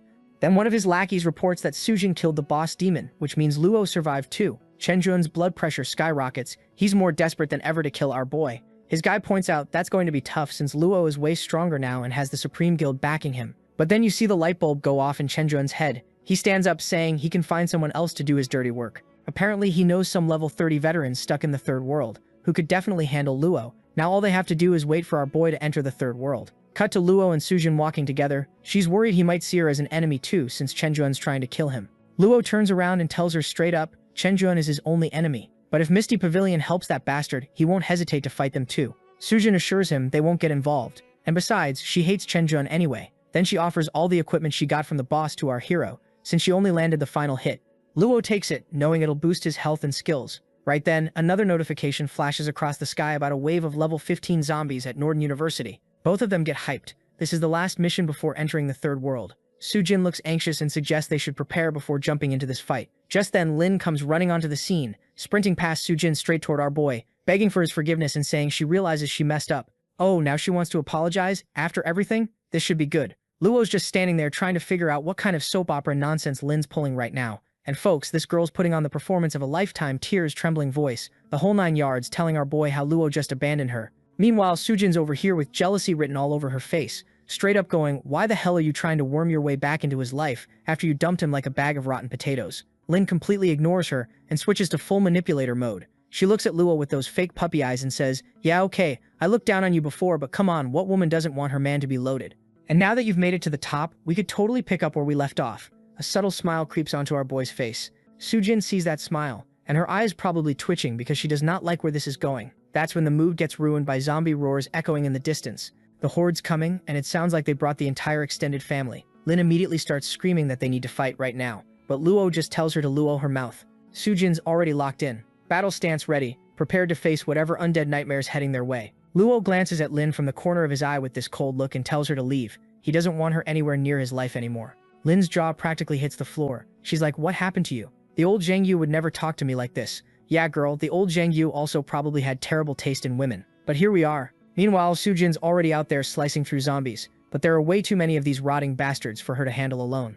She calls out for backup, and Luo sends his pet scorpion to cover her. While he's also fighting off the horde, he suddenly hears Lin screaming bloody murder as the undead close in on her. Out of pure instinct, Sujin's about to go save her because she's actually a decent person, but our boy stops her cold. He says this is Lin's karma catching up with her, and they're not interfering. Harsh? Maybe. Deserved? Absolutely. The zombies start tearing into Lin, and they notice she's not using any revival scrolls, probably because she doesn't have any. Within seconds, the zombies completely devour her. Luo suggests they keep moving with their mission, though deep down he's got all of Zhang Yu as memories floating around in his head, so there are probably some complicated feelings happening. The zombie wave slams into Norden City, which means both Luo and Sujin need to find somewhere to hide and wait for this nightmare to pass. Right now, our boy's thinking about the secret passage, his last mission before things get really spicy. He tells Sujin to restore her strength and get ready. She's worried about him because, unlike Lin, Sujin actually gives a damn about people. Our protagonist opens a portal, saying he's got other business to handle first. Sujin wants to come with him, but he doesn't give her a choice and just dips. After some time wandering around, our boy finds himself standing before another secret realm, and this one's got a real cheerful name, the Undead Hospital. Time to clear this lovely establishment. As soon as he enters, he summons his armored scorpion pet, and they get to work doing what they do best, turning undead into extra dead. Fast forward through what was probably hours of grinding, and our boy successfully completes the second world mission with his trusty scorpion buddy, leveling up to 19. Not bad for a day's work. Now, the only thing standing between him and complete domination is fighting the boss demon to clear the second world entirely. He dumps a massive amount of energy points into his scorpion like he's trying to create the ultimate killing machine, upgrading it to legendary grade. This thing's probably terrifying. Now, he's also found a bunch of useful equipment scattered throughout this realm, which is always nice. Free loot is free loot. Now it's time to head back and face the last zombie horde. He gets a message from Sujin asking if he wants to fight the boss diamond since the zombie waves finally cleared out. Yao also sends a text saying the boss diamond is a level 23 star. Luko knows Sujin would be incredibly helpful in this fight. The girl's proven she can handle herself, but he can't just ditch Lu Yao after the guy helped him out before. So Luko texts both of them to meet at the Undead Emperor's door in 15 minutes. They both agree, and now we're about to have a boss battle with the squad. Meanwhile, outside Norden City, everyone's meeting up according to plan. But Lu Yao brought his entire guild with him, and Sujin looks at all these guys and asks Yao if he's planning a hostile takeover or something. Yao just laughs it off all casual, saying even though they're boss and yeah, he's talking about Lu could probably solo this thing, they should all be prepared just in case things go sideways. Our hero doesn't have much choice but to agree. Just then a notification pops up asking if everyone's ready to challenge the final boss. The second our protagonist clicks agree, a portal opens right in front of them with all the dramatic flair you'd expect. Luo and Sujin walk through first, like the main characters they are, and Luo Yao orders his men to follow behind. They all step through the portal and immediately come face to face with the final boss, a level 23-star undead emperor. And let me tell you, this thing is massive, like it makes that first world boss look like a chihuahua in comparison. Everyone's standing there terrified, genuinely questioning their life choices and wondering if they'll even survive this encounter. Some of them are probably mentally writing their wills right now. Luo is standing at the front because he's got protagonist energy, tells everyone to keep their distance from this monstrosity. Then he summons his pet scorpion, and you can practically hear the boss battle music starting. Between grinding through that first secret realm and collecting all those experience points and pet eggs like a hoarder, the bosses and scorpions levels are actually pretty close now. Our boy came prepared. Suddenly the boss zombie challenges them with this edgy line about giving them a taste of death. Bro, you're literally rotting. Maybe work on your breath before the trash talk. The fight officially kicks off, and it's chaos from the jump. The armored scorpion charges at the boss, while our boy unleashes a super fireball spell. Thanks to all his new equipment and recent upgrades, fighting this boss monster isn't the completely suicidal mission it would have been a few days ago. The boss demon slams his massive hand into the ground with enough force to split it in two, and tentacles burst out because of course they do. Why have a normal boss fight when you can add nightmare fuel? Everyone's running for their lives, screaming and dodging, while the scorpion and boss go at it like they're settling an ancient grudge. Soon enough, the armored scorpion takes some serious damage and is looking pretty rough. Lu Yao and several guild members rush in to heal it, and surprisingly, they actually manage to pull it off. Turns out bringing the whole guild wasn't the worst idea after all. As the monster is about to attack our protagonist with what would probably be a one-hit KO, the pet scorpion jumps in to take the hit like the loyal companion it is. Someone get this scorpion a medal. Sujin immediately hits the boss with her controlling powers, trying to lock it down, but this just makes the thing even more pissed off than before. She's yelling at our hero to do something because she can't hold this angry corpse emperor much longer, and her arms are probably shaking from the strain. The boss demon has the audacity to call them dirty and disgusting, real rich, coming from a literal rotting corpse. Luo zones out for a second, probably having some kind of internal monologue moment, before snapping back to reality and calling the boss a weakling. Those are fighting words. Then he goes absolutely nuclear with everything he's got. All his spells, all his power, the whole arsenal. The boss loses half its health bar in one attack, and everyone's just standing there with their jaws on the floor. Now our boy's charging up for the final blow. He launches his last attack with maximum prejudice, and the boss dies instantly, crashing to the ground with a satisfying thud that probably registered on the Richter scale. Sujin and Lu Yao are praising our boy, asking him how the hell he just pulled it off. Did his damage increase while a notification pops up announcing that the boss emperor is being punished by heaven and earth? But nah, of course it wouldn't end that easily, because all of a sudden the boss emperor's corpse springs back to life, screaming at our hero and all of humanity that he's dragging everyone to hell with him. Yao immediately latches onto Lua's leg like a scared cat, begging him to do something because, unlike our protagonist, he can't spam resurrection scrolls and will actually die here. The whole damn place starts crumbling apart with lava erupting everywhere and surging toward the edges. To make things worse, the portal to the next world is way across the room, and the only way to reach it is by jumping over a literal river of lava. Lua thinks for a second, then without warning grabs Yao by the collar and scoops up Jinyun by the waist, which catches her completely off guard and makes things awkward as hell. Before either of them can process what's happening, he eats both of them straight at his pet scorpion and orders it to launch them toward the portal. Yao and Jin are absolutely losing their minds mid-air, screaming and wondering why the hell Lua just turned them into human projectiles. But the plan actually works. The scorpion flings them perfectly through the exit, and they crash land on the other side of the portal. Meanwhile, Sujin's freaking out because Lua's still on the wrong side and the portal's rapidly closing. Back with our boy, he and his scorpion are lining up for their own escape attempt. The scorpion launches him toward the exit, and mid-flight he unsummons it. But the portal's barely hanging on at this point. Just as he's about to make it, a massive splash of lava erupts right in front of him, completely killing his momentum. He desperately tries to stop himself with his weapon, while on the other side, Sujin and Lu Yao are watching with their hearts in their throats, praying he makes it through. The portal's literally a sliver now, and right as it snaps, Lu Yao, our protagonist, launches himself through in a last-ditch effort. He crashes through to the other side, and both Sujin and Lu Yao practically tackle him, frantically asking if he's okay. He brushes it off, saying he's fine except for a few burns from the explosion. Then the system pops up congratulating users Zero, Sujin Yan, and Supreme Starburst on clearing the second world. Yao's so hyped he straight up promises to give Lu Yao 1 million yuan as a thank you for carrying him through that nightmare. Our boy's heading home to finally get some rest when Sujin calls out from behind. She warns him that Chenjin has left the Misty Pavilion, which means that bastard's definitely plotting new ways to kill Lu Yao. As our protagonist walks away, Liu Yao immediately shoots his shot with Sujin Yan. offering to team up so they can help each other out in this world. She politely turns him down, but Zhao takes it like a champ, saying they can always work together if they run into each other again. Sujin finds the whole situation funny. Not long ago, she wanted to kick this bastard in the balls every time he showed his face. Now she's genuinely sitting there thinking of him as a friend. Cut to the third world deaths approach, and Yao and his guild members are climbing out of grave pits that apparently serve as the safe zone's spawn point. Yao's pumping up his team, saying they should keep grinding levels to become the first guild to enter Jining province. But out of nowhere, the bastard stomps down on Lu Yao's hand. Yao screams in pain and asks this idiot if he's blind or something, but this idiot doesn't care. He just looks at him and asks if Yao is the president of the Supreme Guild, and orders him to bring our boy to him. Yao gets up, jabs his finger right into the dude's chest, and tells him he's not special enough to order him around. Just then, one of his guild members nervously suggests calling our hero, since these guys look like high-level old-class users. But true to his loyalty, Yao refuses to drag Lu into this. That's when the man draws his weapon and threatens to kill Yao right here, unless he brings Lua to them. The man straight up stabs Yao right in the chest, but nothing happens. Everyone just freezes, staring like what the hell kind of cheat code is this? Now these thugs are seriously confused about how Yao and his scrub-tier guild even cleared the second world, when none of them are even level 20 yet. The real reason Yao tanked that hit like it was nothing is because of the game's protection system. If someone attacks you with a level difference of at least 10, you're basically invincible to them. One of Yao's guys says that they should make a run for it, but looking around at all these high-level mercs, escaping isn't happening.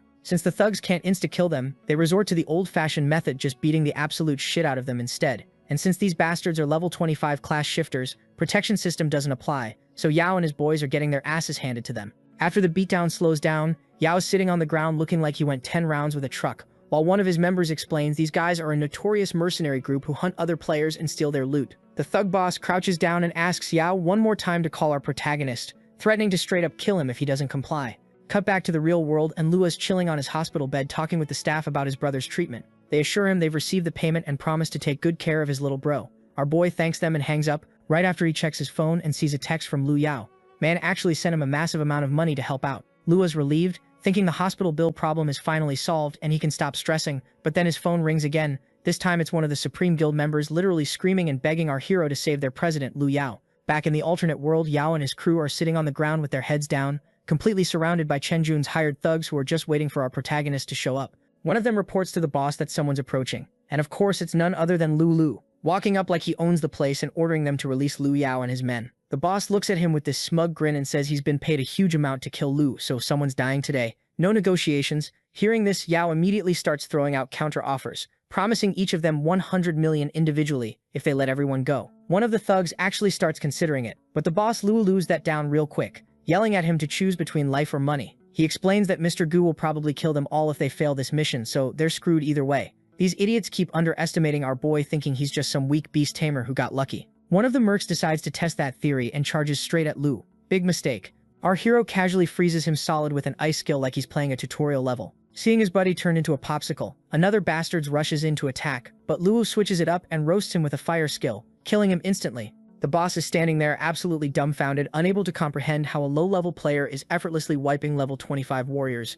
Realizing his men are useless, he decides to handle this personally, and attacks our hero from behind, actually managing to land a hit and injure Luo. Seeing blood, the boss gets super hyped and immediately rushes in for another attack, going for the kill. By now, Luo's figured out this guy's a level 30 assassin, which explains why he's so damn fast compared to the fodder enemies. So our boy immediately summons his armored scorpion, but this assassin, bro's moving like he installed speed hacks. The scorpion's still materializing, and this dude's already in Luo's face, ready to send him to the Shadow Realm. Our protagonist realizes he's about to get absolutely deleted and just braces himself, thinking, "Welp, this is how I go out." But then Sujin comes flying in clutch, hitting the assassin with her confining flaming light skill and freezing this fool in place while Luo gets ready to return the favor. Our boy doesn't waste a single second and launches a fireball straight at this man's face, landing a clean hit. The assassin standing there completely mind-blown that some level 20 beast tamer just dealt actual damage to him, and keep in mind bro's a level 30 assassin dripped out in full gold armor. After they finish him off, Lu thanks Sujin for always showing up at the perfect moment whenever he's about to get sent back to the main menu. She acts all casual about it, dropping some poetic line about how they're connected by fate, but let's be real, she's just been hardcore stalking his online status like some kind of obsessed gamer girlfriend. Yao and his whole guild start apologizing like crazy for getting Lu caught up in their mess, since this whole situation started because of their beef. Our protagonist tells them to chill though, explaining that these assassins were gunning for him anyway, so they're good. Then Sujin chimes in, saying she's pretty sure Chen Zhon's the one pulling the strings behind all this because that snake's been acting sketchy as hell lately. Now they're trying to connect the dots, so our boy switches gears and asks who they're actually dealing with here. Yao explains these guys are part of some assassin mercenary group, basically a small organization that's been terrorizing players for the past 10 years. Sujin adds that there's over 50 assassins in the group, but somehow not a single one of them has managed to break past level 30. Hearing this, Yao's confused as hell, asking how you spend an entire decade in this world, and you're still stuck at level 30? Like, bro, what have you even been doing this whole time? Playing on hard mode for fun? Luo drops some game knowledge, explaining that you need a second job class to break through that level 30 ceiling. Without it, that's your hard cap. You're literally hard stuck forever. One of the Supreme Guild members has this oh shit moment and yells out that these assassins have been trapped in this world for 10 years, just robbing other players for their equipment, which honestly makes sense considering all the gold tier gear they're flexing. Unlike everyone else though, Yao's not buying the theory because he literally offered them straight cash earlier. And if they were really just after the bag, they would have taken his offer instantly and bounced. So our protagonist suggests that someone's probably forcing these assassins to do this dirty work, which means they're definitely coming back for round 2, probably angrier this time. Yao warns they need to figure something out fast because next time they might not be lucky enough to survive getting jumped by a whole squad of level 30 players. At this point, Luo asks if Yao can pull some strings and get equipment crafted from the Xiao family since they're apparently tight with them. Luo asks what kind of gear he needs and our hero says anything under level 20 works fine, but it absolutely must have the Heart of Demon effect, like that's non-negotiable. As he walks away, Yao's standing there scratching his head, wondering what's so damn special about this specific equipment. Luo just says their survival in this world literally depends on it, being all dramatic and mysterious like some anime protagonist. Back in the real world, Chenjun is having a complete meltdown, screaming at the assassin for getting his ass handed to him by a beast tamer of all classes. The guy he's yelling at is Peiqi, the leader of the mercenary group, who promises Chenjun that he'll personally go delete this dude himself this time, no more screw-ups. Chenjun tells him not to mess it up like his useless teammates did, probably threatening his pay or something. Meanwhile, our hero's back to the grind, training while thinking about the mercenary group and fully knowing he's not strong enough yet to go toe-to-toe with them in a fair fight. For the third world's completion requirements, he needs to raise his tomb's defense stat from 300 all the way up to 2000, which is a massive jump by the way, plus complete at least one task with a difficulty rating above 300. After checking off those boxes, they can finally attempt the boss monster fight and hopefully get the hell out of this death game. On top of all that fun, there's this lovely mechanic where the god of death launches attacks every single night at exactly midnight for 10 minutes straight. And here's the really messed up part. If any player doesn't make it back to their tomb during that window, or if their tomb's defense drops to 0 during the assault, they're instantly dead. This means even these assassin bastards have to retreat to their own tombs every night to survive, and that's literally Luo's only window to fight them on somewhat equal footing, since they can't just camp his spawn point 24/7. For now, our boy's just waiting for Luo to hit him up, confirming the special equipment's ready. Soon enough, Yao sends him a message saying it's done, and after a bit, he comes running to our boy with this staff in hand. Our protagonist takes the staff, inspects it, and is absolutely impressed. The effects are exactly what he wanted, perfectly tailored to his master plan. Now that Yao's handed over the goods, he's really curious about what our boy is planning to do with this thing. He's already getting hyped because he assumes they're about to go on the offensive and attack those assassin bastards directly. So Yao drops some intel about the enemy, telling our boy how he's heard that the assassins are camping at the entrance of the safe zone, planning to ambush and kill the Supreme Guild members the second they step outside the protected area. But nah, our boy shakes his head and tells Yao he's got completely different plans brewing. Just then, a system notification pops up on everyone's screens, warning all players to head to their graves immediately, because the God of Death is about to launch his nightly attack. After reading the notification, Yao immediately orders his guildmates to head to their graves and get inside before the death timer starts. But right as everyone's about to move, those assassin bastards show up at the edge of the safe zone. Yao absolutely freaks out seeing them appear, but our boy stays calm and tells him to relax because they're still inside the safe zone, which means those guys literally can't touch them due to game mechanics. While these assassins are standing there mocking the Supreme Guild members, talking mad trash about how they're dead meat, the moment they step outside, our boy had already started putting his master plan into motion. He tells Yao and the rest of the party to head to their graves right now and wait for him there, adding one crucial instruction: don't leave the safe zone until he comes back. Seeing him preparing to leave, Yao's completely confused and panicking, asking where the hell he's planning to go with the death timer counting down. But Luo just opens up a teleport portal without explaining anything, and in the next second he was gone, leaving everyone standing there like what the actual hell just happened. So the scene cuts to our boy Luo just wandering around until he finally spots what he's been looking for: the gravekeeper Liwa, who's literally shaking in his boots about this god of death situation. Luo walks up like, yo, you need help or what? And Liwa's mind is blown because an actual player is willing to help instead of running away like everyone else. So naturally, he dumps a massive quest on our boy, head east to the City of Death and the Holy Light Cemetery, and completely massacre the skeleton army posted up there. Apparently, these bony boys are the god of death's main crew, and if someone wipes them all out, the ruler of death will definitely wake up. And since that's literally what our hero's been trying to do this whole time, he accepts immediately, without a second thought. The Gravekeeper wishes him luck as he bounces, then the system window pops up with the mission details, and it's absolutely insane. Kill 300 skeleton warriors, 300 skeleton archers, 300 skeleton mages, and 300 regular skeletons. Oh, and he's got 3 days to pull this off, even though the game labels this as a normal mission by third world standards, compared to the undead catastrophe from the second world. This is actually stupid hard to solo. Plus, there's this fun little bonus catch: if you leave the Holy Light Cemetery during the mission, you're basically choosing death. Fast forward a bit, and we see our boy absolutely going toe-to-toe with the god of death himself. Luo takes one hit straight to the face, and a system window pops up telling him he just lost almost all his defense, and his grave only has 121 hit points left. Now, our protagonist is rocking equipment made from darkness, devil's eyes, and the heart of a demon, because apparently regular gear is for losers. Thanks to this setup, he's actually resisting the damage from the ruler of death. He's mentally giving himself a pat on the back, like, damn, getting this staff made with the evil heart material was genius, because it's literally the perfect counter for fighting the god of death. Without it, your health and strength don't mean anything. If you're within this boss's range, you're just slowly dying no matter what, but the evil heart gives you immunity against demon attacks. In his previous life, Luo discovered this by pure chance when he was in the fourth world, that equipment like this can only be crafted by a seriously skilled craftsman, and you definitely can't get these awful weapons in the third world unless you've got connections to someone who can make them. Even though he had this equipment in his last life too, compared to this version, the old one was nowhere near as reliable. Meanwhile, back in the safe zone, Yao is looking scared as hell about the god of death situation. One of his guys is freaking out about needing to raise their level because otherwise their tomb's defense will instantly drop to 0, which means instant death. That's when Chen Jun shows up. He starts mocking Yao for not leaving the safe zone like a coward. One of Jun's crew suggests they should also focus on leveling up, but Chen Jun completely loses it on him, screaming that their only mission is finding our hero, and they need to focus on that. The guy tries to defend himself, saying he is doing his mission, then warns Chen Jun not to harm Chi-Chi, otherwise he'll regret it. Chen Jun just coldly says it depends on his obedience. If he completes his mission, he'll get his daughter back. So yeah, this scumbag is straight up blackmailing people by holding someone's kid hostage. As he's walking away from Lu Yao, Chen Jun suggests he should tell them where Ludi is hiding. Otherwise he's going to get killed either by them or by the ruler of death. You can see the anger all over Yao's face as he completely despises Chen Jun, who looks down on lower ranked players like they're garbage. Just then Sujin comes running into the scene asking where Ludi is. One of the guys claims he went missing after taking the equipment from Yao. But then a thought hits all of their minds at once. They're all thinking Ludi used them to get the equipment, so he could fight the demon with it, and now he's run away, leaving them behind to fight the assassin group and die in this Holy Light Cemetery hellhole. Unlike everyone else though, Lu Yao isn't doubting our protagonist, because he actually believes in him. Right at that moment, Lu Yao gets a message from Lu asking for help. Yao immediately starts bragging about it, while Sujin Yan is getting jealous as hell that Lu Yao reached out to Lu Yao instead of her. Now she's sitting there thinking she needs to do something to make him realize she's way better than Yao. After this, Lu Yu reports everything to our hero, how Chen Jun entered the third world with 10 high-level assassins, and how he's blackmailing everyone by kidnapping the daughter of the highest-ranked person. Then he asks our boy where he's at.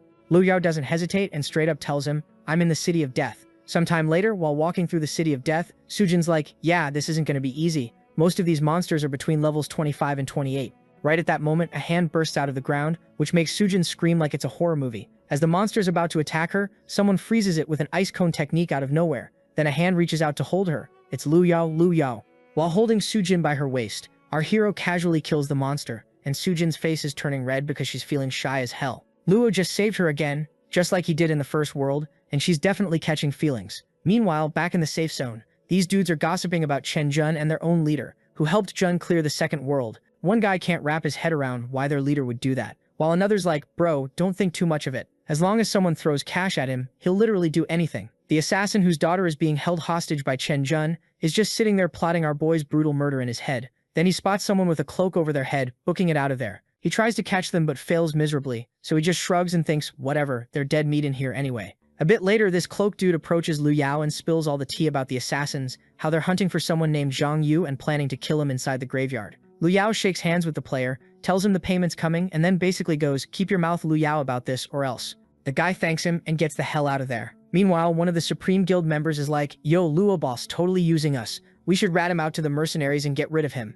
But Yao's not having any of it, saying Luo boss isn't using anyone. He genuinely wants them to go back to the safe zone. The member's like, "Bro, there's no way he can fight those high-level mercenaries alone." But Yao tells the man, unlike literally everyone else, this guy's got complete faith in our hero. The scene shifts back to the City of Death. Sujin's standing there thanking our protagonist and asking how his leveling's going. He casually mentions he's only managed to increase 1 level, which is pretty slow according to him. Sujin's jaw literally drops because she's thinking, slow? Dude, I haven't seen you for a couple of days and you've already leveled up once. Meanwhile, our hero's brain is working overtime, trying to figure out how to survive against the ruler of death, because the graveyard's defense can only tank 3 attacks. So basically, if people don't get murdered by the killer mercenaries, they'll get absolutely wrecked by the god of death within 2 days.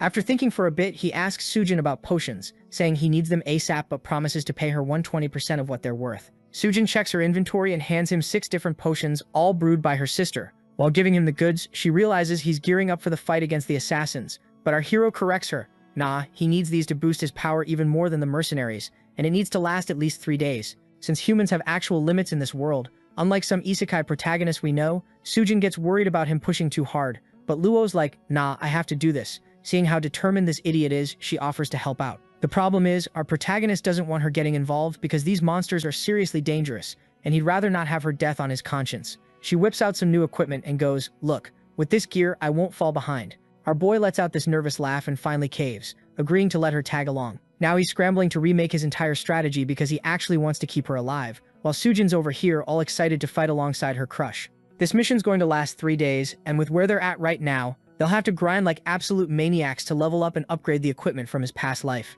Luo also remembers this level 25 secret realm called Skeleton Island. This place is apparently perfect for power leveling. You know that classic gaming strategy where you just murder the same enemies over and over until your stats look respectable? Getting the secret realm scroll as a reward and finishing the mission should be enough for leveling up. As for Sujin, she's completely down to help him speedrun this thing. As they accept the challenge, a portal pops up in front of them like always. They step through and boom, they're on Skeleton Island, where this NPC mage named Lao Rui is just chilling like he's on vacation. Like any typical mage NPC, he asks our hero if he's here to fight monsters. When Luo says yeah, Lao Rui hands him a token and wishes him luck so he doesn't get his ass kicked by some undead creature. The moment he accepts the token, a notification pops up saying that after killing every skeleton monster, he'll get 10 refining chances. Each one costs at least 20 alternate energy, and if he's lucky, he might score a gold mission too. Sujin notices his stressed out expression and asks what's wrong. Our protagonist explains that the secret realm has a chance to refine to gold order, but it takes forever and burns through resources like crazy. Hearing this, Sujin gets worried too, since refining eats up tons of alternate energy, which most regular players don't even have enough of.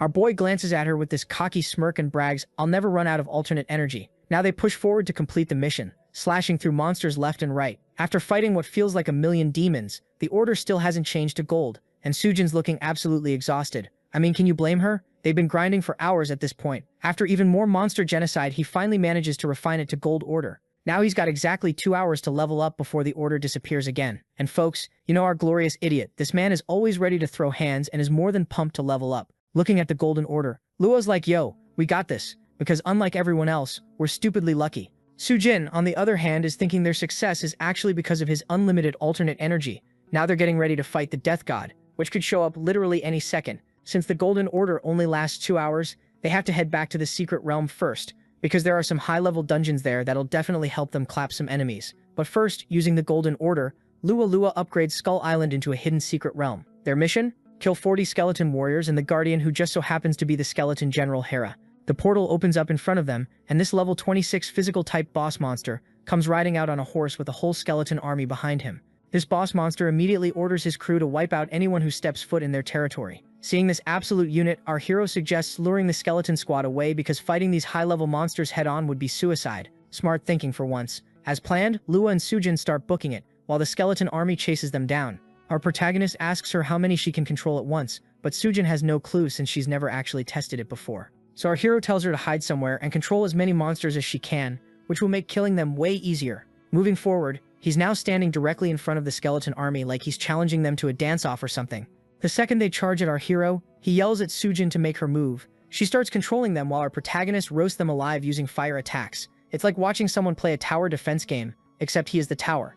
Seeing his entire army getting massacred by some random human, the boss monster is pissed. He decides to handle this personally, and charges at Lua and Sujin himself. Our boy checks the stats of this boss monster, and immediately starts stressing because his own stats are complete trash compared to it. Like we're talking David versus Goliath levels of mismatch here. Meanwhile, Sujin's energy is dropped like crazy from controlling so many monsters at once. Girl's probably running on fumes at this point. The boss monster is about to skewer our hero with his spear, when Sujin finally uses her controlling powers on it.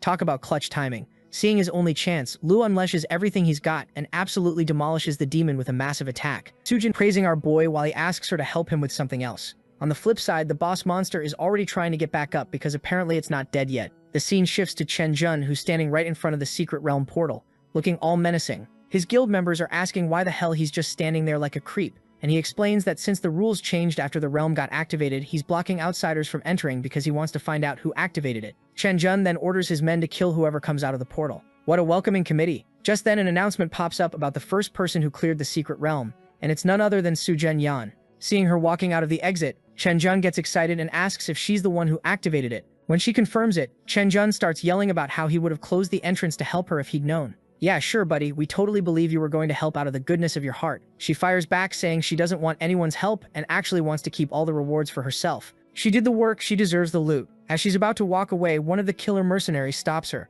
dropping some knowledge. The person who activates the hidden secret realm after clearing it doesn't actually get the bounty scroll as a reward, which means she didn't enter the realm alone. Someone else is still in there. Seeing them getting suspicious, Sujin's freaking the hell out. She quickly thinks on her feet and makes up some BS story about how it was actually her best friend who opened the secret realm, and she just swooped in and cleared it before her friend could.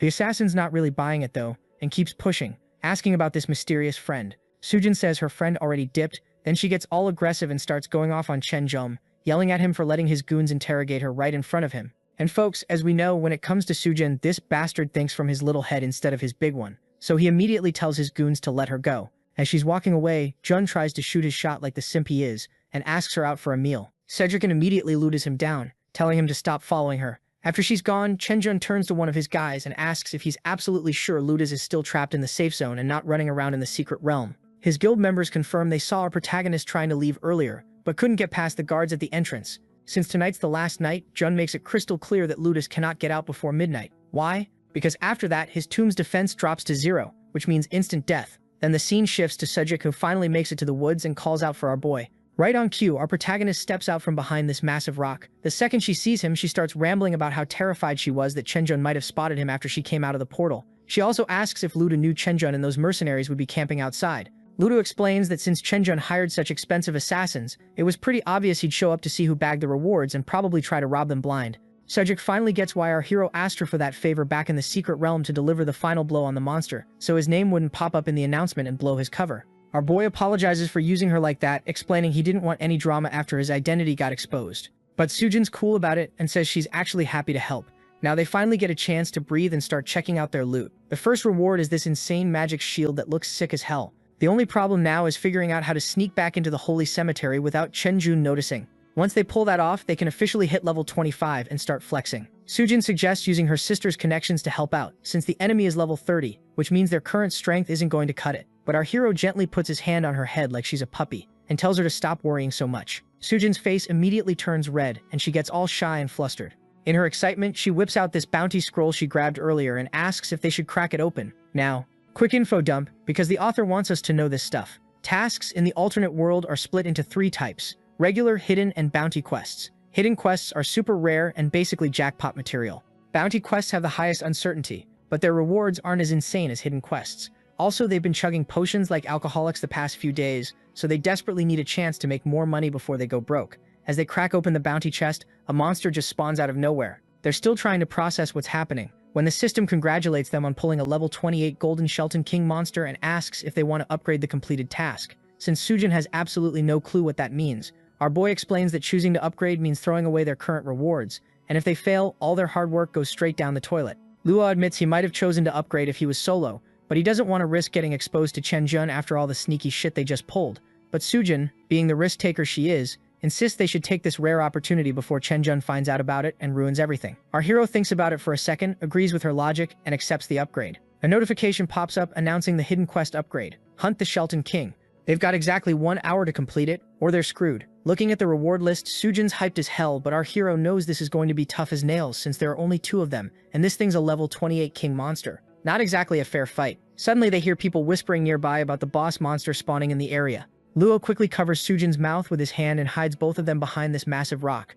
Meanwhile, Chenjun is heading straight toward the monster, practically drooling over the potential rewards. When he sees it's a level 28 king demon, Chenjun looks absolutely terrified but still orders the killer mercenaries to attack and wear it down. Of course, he's saving the final blow for himself, because he wants all the credit without doing any real work. Classic move, the leader of the mercenaries explains the strategy to his team like they're planning a heist, then charges straight at the demon. Following their game plan, they attack one by one in these coordinated strikes that actually look pretty badass. Meanwhile, Sujin and our boy are still chilling behind the rock, silently watching the whole fight go down. Sujin whispers and wonders if our hero is just waiting for them to drain the monster's stamina first, before swooping in. In response, Luo drops some Chinese idiom that basically translates to walking straight into danger without even realizing the danger's right there, which is exactly what Chen Jun and his goons are doing right now. They have no idea our protagonist is waiting to steal their kill like the sneaky bastard he is.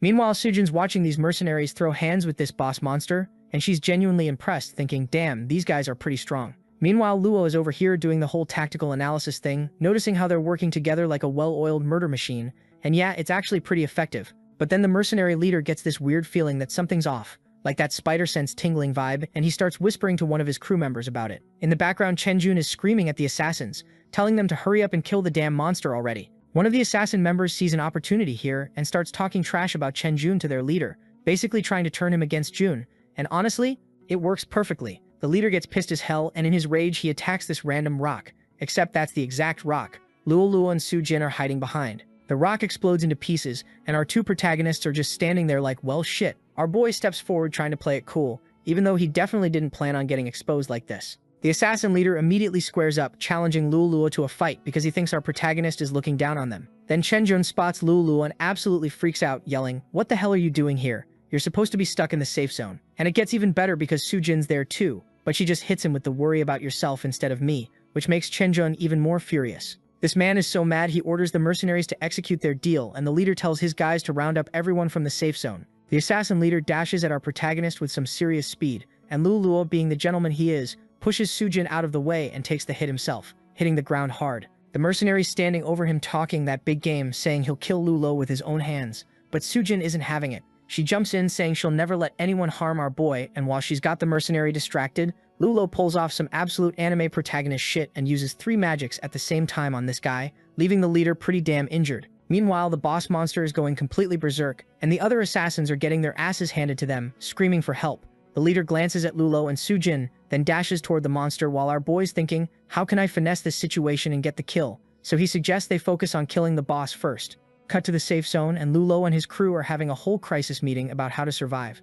One guy suggests they should have just handed Luo over to the assassins, and everyone just goes quiet, even Luo. Then they see the mercenaries leaving the safe zone, and everyone breathes this massive sigh of relief. But Lulo's still worried, thinking the assassins might have figured out that our hero isn't even in the safe zone anymore. One of his group members tells him to stop worrying about Lulu, because they need to focus on killing monsters, or everyone's going to die here. But Yao's not about to abandon our protagonist, if these mercenaries are really after him. His whole group is shocked, like, wait, you're serious? After thinking it through, Lu tells all the guild members to head toward the City of Death, and even offers to double their salary if they come with him. Then this absolute legend starts walking out of the safe zone alone to help our boy. The others are whispering behind his back, but then they remember the money and start following him anyway because nobody's turning down that paycheck. Back at the monster fight, the leader's charging at the boss while yelling that his team's only job is to weaken it because he's the one who's going to get the kill. So they hit the monster with some flowing light magic, but suddenly the boss monster just swats this dude with its giant hand like he's a fly, slamming him into the ground with full force. Now all 3 parties are just staring at each other in this Mexican standoff situation. Chen Juon looks scared shitless, and then the monster makes its move, attacking them first. Luo and Sujin team up, ready to take down the monster together. But right at this moment, the assassin leader comes running at our hero from behind because hell no, he's not about to let our protagonist steal his boss's kill that easily. The bastard is about to backshot our boy, when someone comes out of nowhere firing fireballs here and there, making him miss completely. It's the Supreme Guild members that Yao sent to protect Lulo. Our protagonist has got himself a whole backup squad now. The assassin leader immediately sees this and yells at his crew to fight back, so now it's a full-on guild war breaking out while our boy stays laser-focused on that boss monster. The mercenary leader's watching Luo and thinking, how the hell is someone this young, this cracked? But there's no way he's letting some kid steal his boss's kill, so he charges at our hero again. Except Sujin pulls the same move as before, using her control powers on him. Now the leader's getting real tired of her interference, and even though he knows Chen Jun would never let him kill her, he's had enough. He breaks free with some magic and drives his sword straight into Sujin's chest. Our boy sees this happen, and his first thought is literally, damn, there goes my paycheck for helping her complete this alternate world. Meanwhile, Sujin's lying on the floor telling him good luck before she gets yeeted back to the real world because of the game's death rules. Now Lulu's pissed and decides it's time to end this. He goes full anime mode, unleashing 3 magics at once, and just spamming attacks to deal maximum damage. After absolutely demolishing this monster, he finally kills the boss and the system pops up congratulating him on completing the mission. Yao and his crew are still chilling at a distance when they see smoke rising from where our boy is, and they're like, yeah, that's definitely Lulu. He killed it. Our protagonist just acquired a defensive skill from the secret realm that was clutch for beating the boss. He's thinking about leveling up when suddenly the system asks if he wants to absorb the Golden Skeleton King as his pet. Our boy gets hyped as hell and immediately accepts because who wouldn't want a Skeleton King pet? Back to Chen Jun's bitch ass. He's still blackmailing the assassin leader, threatening his daughter and demanding he bring back whatever loot the boss dropped or else. The leader tries to grab our protagonist but fails miserably. Chen threatens him again, and this time the leader just snaps. Instead of going after Luo, he straight up rushes Chen Jun and delivers a devastating kick right to his chest, dropping him to the ground. With his sword pointed at Chen's throat, he threatens to kill him if he even thinks about touching his daughter. Chen tries to play it cool and change the subject, warning that if they don't kill Luo now, his level and strength are just going to keep skyrocketing. The leader walks away from Chen Jun confident as hell, saying he's strong enough to kill our hero whenever he wants. Meanwhile, Yao and his guild are freaking the hell out because Luo left them behind in enemy territory. The assassin leader spots them and is about to order his squad to kill them all. But Chen Jun stops him because he's got a galaxy brain plan. He knows Luo will definitely come back to save Yao, so they can use them as bait. Cut back to our protagonist. He's hit level 25 now and is ready to keep that boss monster as his pet. Then he gets a message from the general of the Misty Pavilion Guild, who's trying to guilt trip him hardcore, saying Sujin died because of him, and that the Supreme Guild members are trapped because they tried to save his ass, yet he just ran away like a coward. Our boy also gets a text from Sujin telling him to wait for her so they can team up and take down the assassins together. But Luo doesn't even hesitate. He rejects that idea immediately, because he's planning to solo the leader himself as revenge for killing her. The scene shifts, and we see Yao all beaten up, like his face is absolutely fucked up, swollen, and covered in bruises, and he's quietly praying for Luo to show up and save their asses. And right on cue, our boy walks into the scene like the main character he is. Chen Jun sees him and lets out this evil-ass laugh, thinking this idiot actually showed up. Yao immediately starts begging Luo for help, his voice desperate as hell. Our protagonist walks straight toward Chen Jun and the assassin leader with zero fear, basically saying, "You guys want to kill me so bad? Come try it then." The leader suggests they should let Luo get closer before attacking, but Chen Jun's cocky ass is like, "Nah, we don't need strategy to kill some low-level beast tamer." Then he orders one of his goons to do something, and that something is kicking Yao, who gets dragged over and dropped in front of our hero. Seeing him all beaten up, Luo tells Yao to leave because he can handle this solo. But Yao, with his face looking like a punching bag, is trying to warn him that these mercenaries are actually cracked and he should run. Our boy refuses to back down though, so Yao promises if he retreats now, he'll definitely send reinforcements. Standing in front of the assassin leader and his crew, Luo just grins and challenges them to fight. They immediately rush at him, ready to end his whole career. But then our boy pulls the ultimate power move and summons his Dark Skeleton King, the pet he got from the boss. Both Chen Jun and the leader's faces go pale as hell. Seeing this thing, they are like, what the hell? Cut back to a few moments earlier when Luo got his new pet. This bastard immediately realized that his little pet scorpion wasn't going to cut it anymore, and made the most heartless move. He fed the skelly to his new pet. That thing straight up ate the scorpion and evolved into this rare Dark Skeleton King, unlocking a bunch of new skills in the process. Luo even got himself a whole necromancer suit after refining it. He snagged several Demon Slayer items. He also equipped defensive boots to buff up his defense, and with the warrior attributes stacking, his offense got buffed too. After all this grinding and preparation, our hero finally felt ready to throw hands. Back in the present, the Dark Skeleton King launches an attack on the mercenaries and wipes out a bunch of them in one hit. Everyone's just standing there like, what the hell? Chen Jun assesses the situation and starts screaming at the leader to handle this himself if he wants his daughter to stay alive. The leader's preparing to fight our protagonist, but he's also internally planning to kill Chen Jun too after this is over. So he decided to attack our boy, thinking as long as he takes care of him, his pets would be useless, so he charged at our boy at full speed, but Luo blocks the blow with his staff like it's nothing. Our boy smiles, looks at this idiot and asks him, "Did you really think that I'm defenseless?" and attacks the leader from behind in a complete sneak attack. As the monster backshots him from behind, our boy also joins the party and blasts him with magic, sending this man flying across the ground like a ragdoll.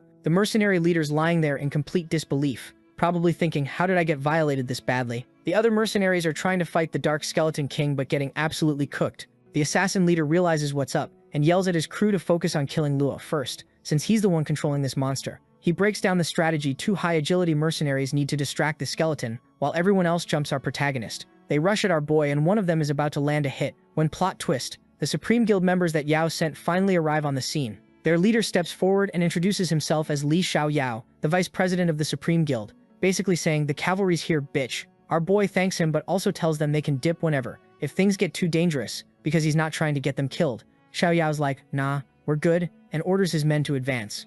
They start absolutely decimating the mercenaries one by one, turning this into a massacre. The assassin leader's watching in complete disbelief, while our hero's hyped as hell, seeing the reinforcements, but the leader refuses to give up and is about to attack when suddenly he gets a message from one of his members. It says that Sujin successfully rescued his daughter, Chi-Chi, and she's safe now. Reading this, the man literally sheds a tear of happiness and immediately commands all his men to stop fighting. Chen Jun keeps screaming at him, still threatening the leader about his daughter, because this idiot doesn't know she's already been saved. The assassin leader has had enough of this bastard. He grabs Chen Jun and starts choking him out brutally, announcing that he already has his daughter back and now Chen's about to meet his maker. Chen Jun starts begging for his life like the coward he is, but the leader doesn't hesitate. He drives his sword straight into Chen's chest, ending him right there.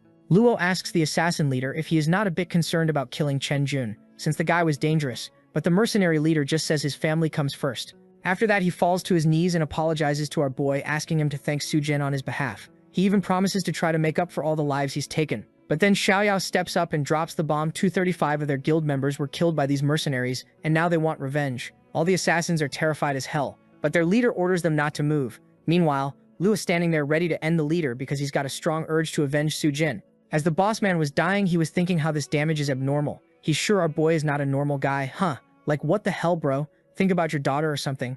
Really, you are kicking the bucket, and this is your last thought. So now the mercenaries are standing there absolutely ready to throw down with Lu because he just deleted their boss. Like, you can see the murder in their eyes. They're cracking their knuckles, loading their weapons. But then everyone's phones buzz at the same time, and they all check their messages, and it's from their supposedly dead leader saying, "Yo, thanks to Lu and his buddy, I got Chi-Chi back. If any of you touch a hair on their heads, you're out of the guild. Don't test me." These mercenaries are going through it, man. You can see denial, anger, bargaining, depression, and acceptance flash across their faces in like 5 seconds flat. Meanwhile, our boy Luo is just standing there watching their expressions change, having absolutely zero clue what's happening. He's probably thinking they're all having synchronized strokes or something. Then Li Xiaoyao, the Supreme Guild's vice president, starts absolutely losing his mind because the mercenaries are walking toward them. But Luo's like, "Bro, chill. Deep breaths, we're good." And holy shit, are they good. Because every single mercenary just drops to their knees like they're proposing. They start going on about how they want to repay all the Supreme Guild members they killed and don't want their boss taking all the heat alone. Now Luo sees his chance and drops this whole speech about unity, fighting common enemies together, protecting family, and defending the Dragon Nation. He's standing there looking all dramatic. Then he hits them with they have to pay double the economic damage to the Supreme Guild and help them clear the Third World. The mercenaries don't even hesitate. They're like, "Say less, fam." Because honestly, they're getting off easy. They killed a bunch of people and all they have to do is throw some money around and run a dungeon. The scene shifts and our boy walks out of the portal. And Xiaoyao's watching him leave, finally getting why Yao fanboys over this dude so hard. When our hero strolls into the safe zone, other players are absolutely gawking at his dark skeleton pet. They're probably thinking, how the hell did this guy get something that rare? Meanwhile, Luo's checking out the pet's stats, which are pretty cracked except for the skills section. Then he remembers he snagged 2 skill books as rewards and figures, now's a good time to use them. While he's still in his menu messing with his pet, Sujin comes sprinting over yelling his name. Her first question isn't, "Hey, how are you?" or "Glad you're alive." Nope, it's "Did you kill Chen Jun?" Luo explains that while he definitely tried to turn Chen Jun into a respawn screen, it was actually Pai Chi, the assassin leader who landed the finishing blow. Sujin looks relieved as hell, which makes Luo curious about why she's so pressed about it. She explains that Chen Jun is the only son of Chen Tian who loves his kid, so it's only natural that he'll go full Liam Neeson. "I will find you" mode on whoever killed him. Luo's standing there thinking about how Sujin is the real MVP. First she sacrificed herself back there, and now she's running all the way here to warn him about potential revenge plots. At first, Sujin gets this hopeful look in her eyes, thinking maybe he's finally realized she's got feelings for him. Like, you can see the shoujo manga sparkles forming around her head. But then our dense protagonist calls her a loyal partner, and you can literally watch her soul leave her body, with disappointment in her eyes. She's probably thinking, partner, I literally died for you. She switches gears and asks how he plans to make it up to her since she lost a resurrection and dropped a level all because of him. Luo promises to help her clear the alternate world, but says they should do it tomorrow because today they need to head back to the real world and actually rest like normal human beings. Cut to the real world and our boy's back to his apartment, feeling all relieved and ready to crash. But of course, because peace is illegal in protagonist land, he gets a call from an unknown number. When he answers, the voice thanks him. It's Pai Chi. Turns out he got Luo's number from Sujin because he wanted to officially thank him for everything. Looking at his daughter sleeping peacefully or whatever, Pai Chi explains he'd do anything for her, which is why he did what he did. The dude also promises to quit all the shady underground shit and start running things legitimately by actually clearing alternate worlds properly. Our boy praises him for making the right choice. The next day rolls around and Luo wakes up to someone knocking at his door. He opens it to find a delivery guy with a parcel, asking him to sign for it. Now, our hero didn't order anything, so he's immediately suspicious. But when he opens the envelope, he finds an invitation to the professional tournament, and his jaw literally drops. Holding this fancy-ass invitation, he's wondering if someone recognized him, or is the sender maybe another reincarnator, like him? Someone else who got sent back in time and knows who he really is. As he was thinking about what to make of this situation, his phone buzzed with a notification, He checks it, and it's a message from someone telling him to look at the news ASAP. He opens it up, and Jesus Christ, apparently some psychos just completely annihilated the professional guild's headquarters, murdering 45 people, including this guy Pai-Chi and his 9-year-old daughter. Our protagonist's face goes dark, and he mutters that these bastards are straight-up animals for not even sparing a kid. Like, you have to be a special kind of evil to cross that line. He grabs his jacket, and his brain starts connecting the dots. Wait, all these murders happened right after he got that mysterious letter? Yeah, that's not a coincidence. Walking out of his apartment, Lulu's thinking he needs to find a new place to crash. But here's the thing, our boy's got that spider sense tingling, feeling like someone's tailing him. So he switched taxis multiple times, walked in circles around the city, and basically did everything possible to throw off whoever might be following him.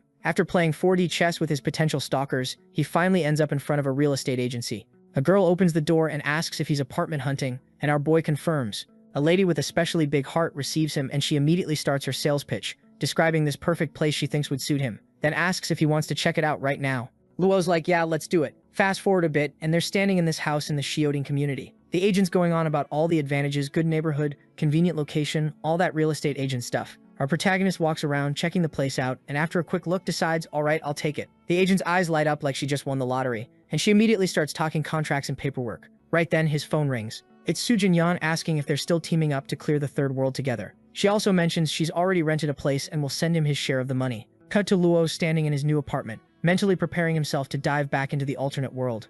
A few moments later, both of them are standing face to face in the safe zone. The first thing he sees is that a few random players walk up and start trying to poach Sujin for their team, basically telling her she should ditch Luo since he's just a low-level scrub holding her back. But before anyone can throw hands, Yao appears out of nowhere, grabs one of these clowns by the collar, and starts yelling at them for disrespecting our protagonist. Behind him, Xiao Yao is suggesting they shouldn't start drama that might come back to bite Luo later. Luo Yao thinks about it for a second and realizes his buddy's right, so he lets the players go, but you can tell he wanted to deck them. Sujin's still feeling embarrassed and nervous about the whole situation. When Yao starts introducing his guild members, there's Xiao Yao, who's apparently a support class, and Shen Yi, who's their healer. They're basically offering to carry our boy through the dungeon, but Luo politely declines, saying he's good with just taking Sujin along. Now they start talking about Chen Tianqian, this apparently overpowered dude that nobody dares to mess with. But our protagonist getting those Suj vibes, thinking there's definitely something shady going on behind the scenes with this guy.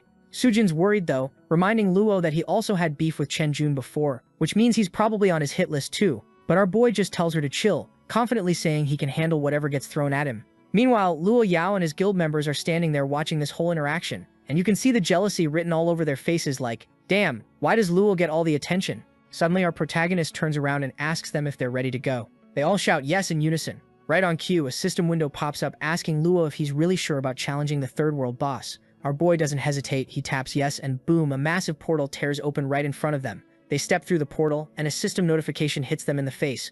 Welcome to the Death God Descends world. Yao's looking around like, hey, doesn't look that scary, but then the sky just goes black. They look up, and there are literally thousands of bats flying overhead, and from the middle of that flying nightmare comes this absolutely massive boss monster.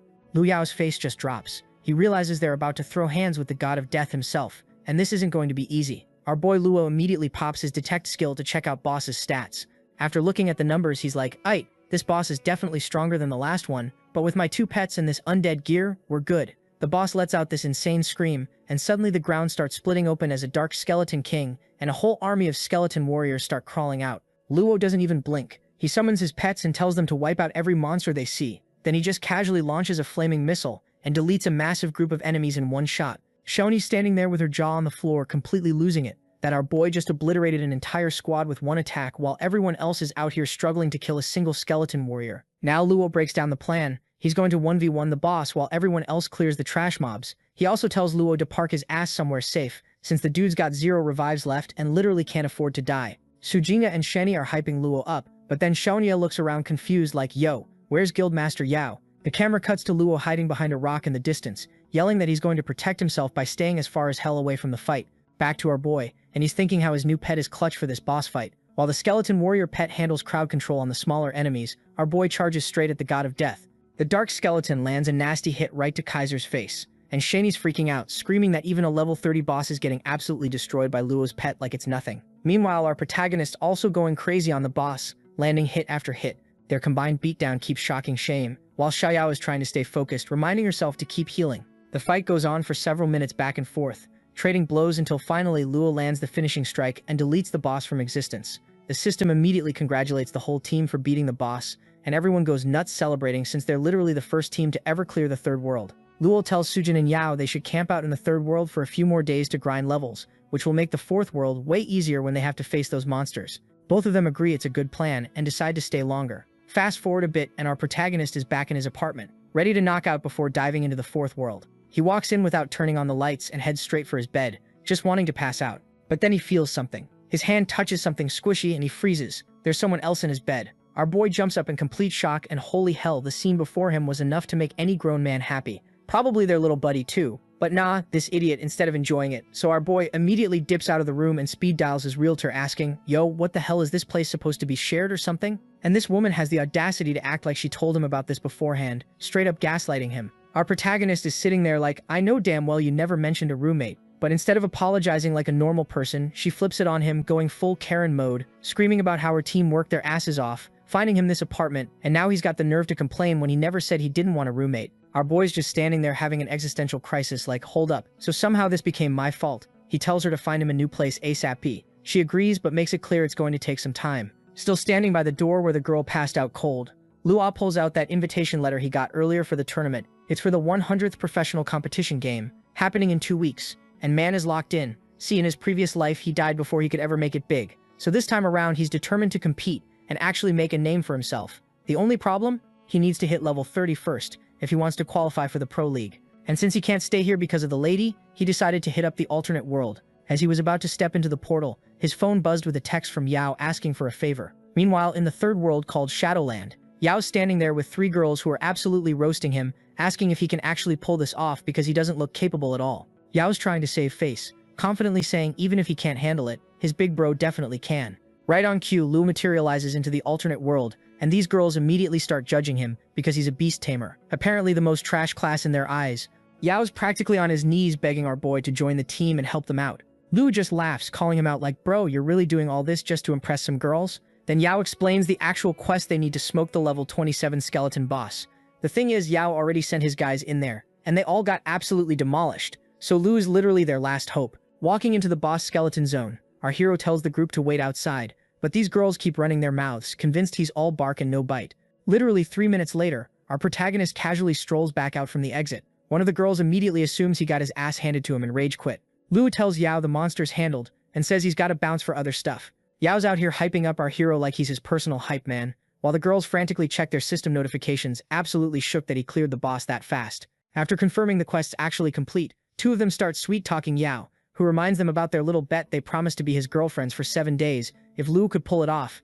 But the third girl tries to make a run for it because she's clearly more interested in Luo than honoring any bet. Yao catches her, and she's begging him to let her go. A bit later, this girl shows up behind our boy and calls him Asura, the name our hero used in his previous life. Luo is internally freaking out, but tries to play it cool, saying, "Nah, Asura died 100 years ago, but this girl isn't buying it." She insists he didn't die because he is Asura, standing right in front of her. That's when it clicks for him. She's the one who sent that mysterious letter. Our boy immediately grabs her by the neck, demanding to know who the hell she is and how she knows about him. The girl's playing hardball though, saying she'll only spill the tea once he does something for her first. This just pisses our protagonist off even more. She's begging now, swearing she won't tell anyone his identity. And even though he's seriously considering just eliminating her right there to keep his secret safe, he holds back. He needs to know who's really pulling the strings behind all this. He asks what she wants, and the girl drops her request. She needs our boy to carry her through the Pro League competition. So the girl's explaining that all she needs is for him to carry her through the city prelims, and after that she'll spill all the tea. Our boy's like, "Wait, you're just doing this tournament for the money?" And yeah, money's part of it, but homegirl says the real reason is to prove herself. As he was walking away, Luo told her to first hit level 30. The girl gets all excited, promising to message him the second she hits 30. When she starts following him like a lost puppy, Luo has to spell it out, "Only contact me when it's time to sign up." That's it. Don't text me, don't call me, and don't even think about me. After ditching her, our protagonist enters the fourth world, Dragon Valley, and spawns in the Temple of Light safe zone. This place is packed, because players from both Linhai and Gan City share the same spawn point. Now here's the deal with this world. He's got to complete 2 main quests, kill at least 3 different Lord-class Dark Dragons, and gain level 5 trust from 1 dragon. Only then can he fight the final boss. Plus, once he hits level 30, he unlocks another pet slot, which means he could snag himself a flying dragon. Our boy's hyped and ready to grind. So he heads into the Dark Mountains with his pets, and they start absolutely demolishing dragons left and right, while his pets are handling business. Luo's over here doing research on dragon weaknesses. Then suddenly he hears some weird noises. looks up and sees a whole damn swarm of flying dragons heading straight for him. Our boy's thinking, yo, this hidden quest never triggered in my past life. What the hell is happening? He quickly levels up and tells his pets to throw hands. But plot twist, the black dragons and light dragons start fighting each other instead. And since the black dragons are getting bodied, Luo only has to worry about the light dragons now. Then things get spicy. A level 35 boss monster locks onto him and charges, but his pet jumps in front, tanking the hit. Our protagonist realizes there are 3 of these level 35 dragons, and he's starting to think his respawn point's about to get real familiar. That's when one of the Lord Dragons starts talking, saying it's going to kill him. Luo's standing there like, hold up, since when do y'all speak? The dragon then hits him with an ultimatum. Ditch the Light Clan and join the Dark Clan, or get deleted right here, right now. So now standing there, Luo is thinking how if he refuses, these monsters are going to kill him, meaning he's losing level 2, which he absolutely cannot afford. With 0 options, our boy has to accept. The Dark Dragon opens a portal and tells him to step through. On the other side, Luo finds himself in this ominous dark hall. Not a safe zone, but a log-in, log-out, and respawn point. Standing there is this Dark Dragon Knight named Goya, who welcomes him to the Dark Clan. A notification pops up asking if he wants to join, and then a second one appears informing him that he's lost a level because the hidden quest timer ran out. Now done with the initial introductions, Goya immediately gives him his first assignment: go kill light dragons to prove his loyalty. So now Luo is forced to hunt the Light Clan. Right then he gets a text from the girl he met earlier begging for help.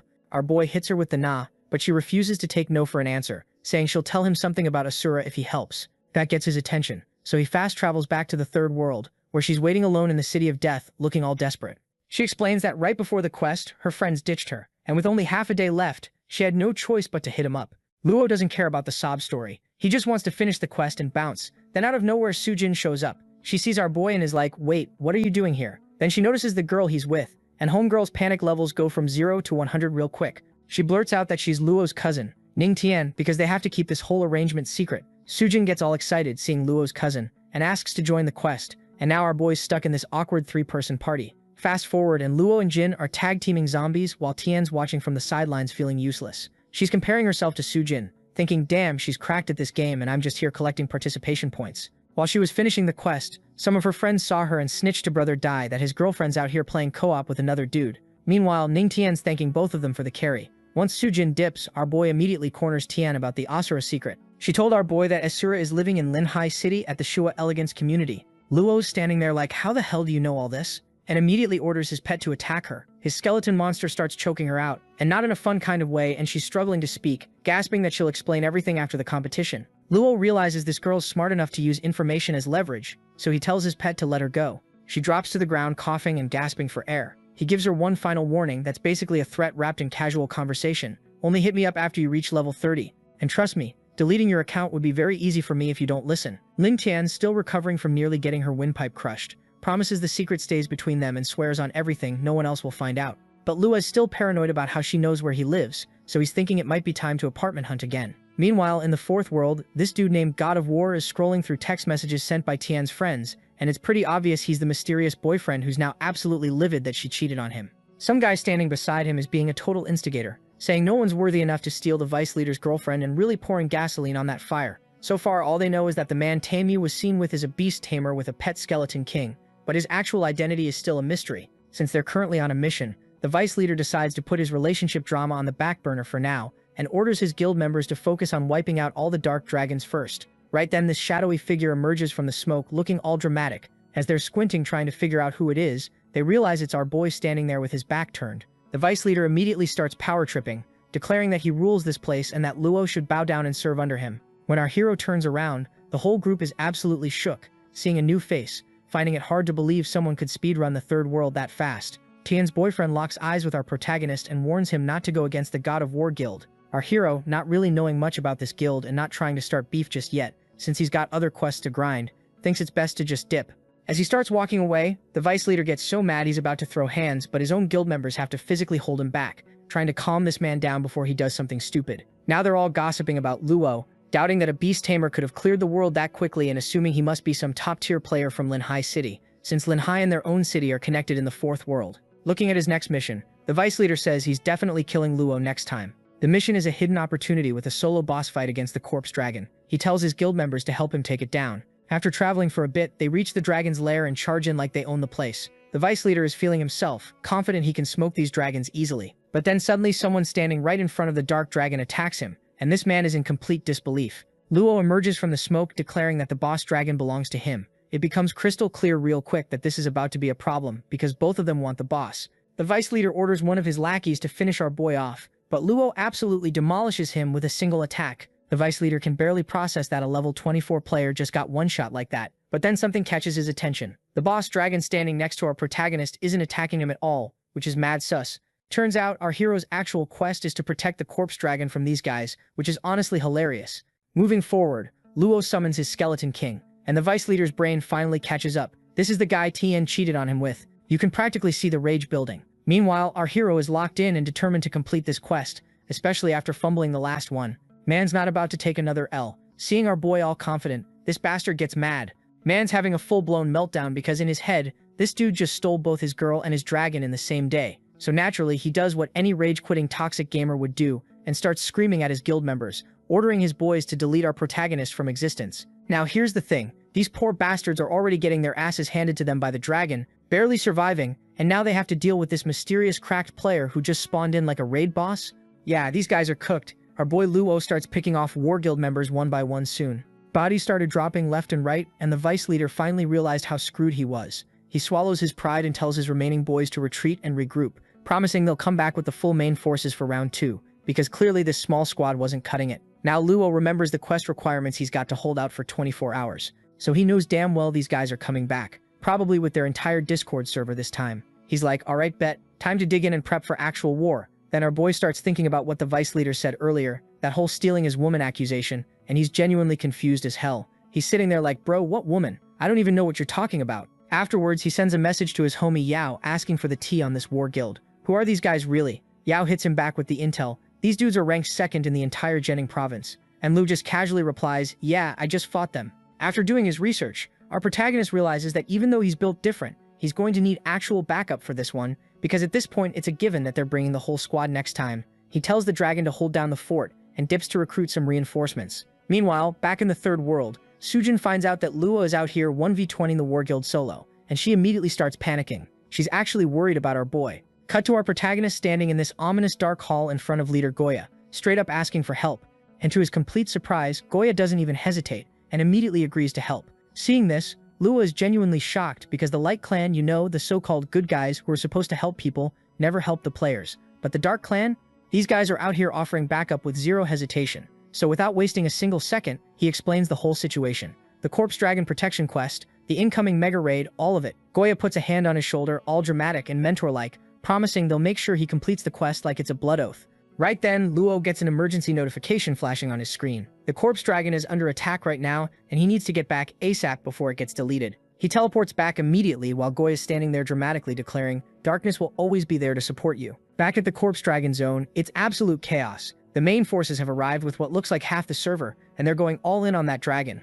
Multiple players are charging in with swords drawn, abilities flying everywhere, when our protagonist literally materializes out of thin air and starts counterattacking. The vice leader spots Luo and immediately starts screaming for the armed forces to focus fire on him. Our boy summons his pets and gives them one last chance, retreat now, or you're all getting permanently deleted. But nah, these idiots were dead set on dying. One of the idiots, this lightning mage, thought he could solo our boy and ordered his goons to focus on the dragon. Then he launched his first attack at Luo, but our boy's pet just casually blocked it. Kian's standing there in complete disbelief, his jaw on the floor thinking, how the hell is a beast tamer this strong? My attacks aren't doing anything. Just then the skeleton comes rushing at him. He dodges his blow and by now one thing is clear to him, that he can't engage in a direct battle. But before he could think of a plan, Luce attacks him with a fireball, so he quickly whips out a shield spell, thinking to himself, how is a single dude pushing me this far? So this man decided to do what every third-rate villain does when reality isn't going their way. He completely ignores the reality and throws a full-blown tantrum. He's screaming about how he won't back down, how he's the legendary lightning mage, the god of war, and all this dramatic nonsense.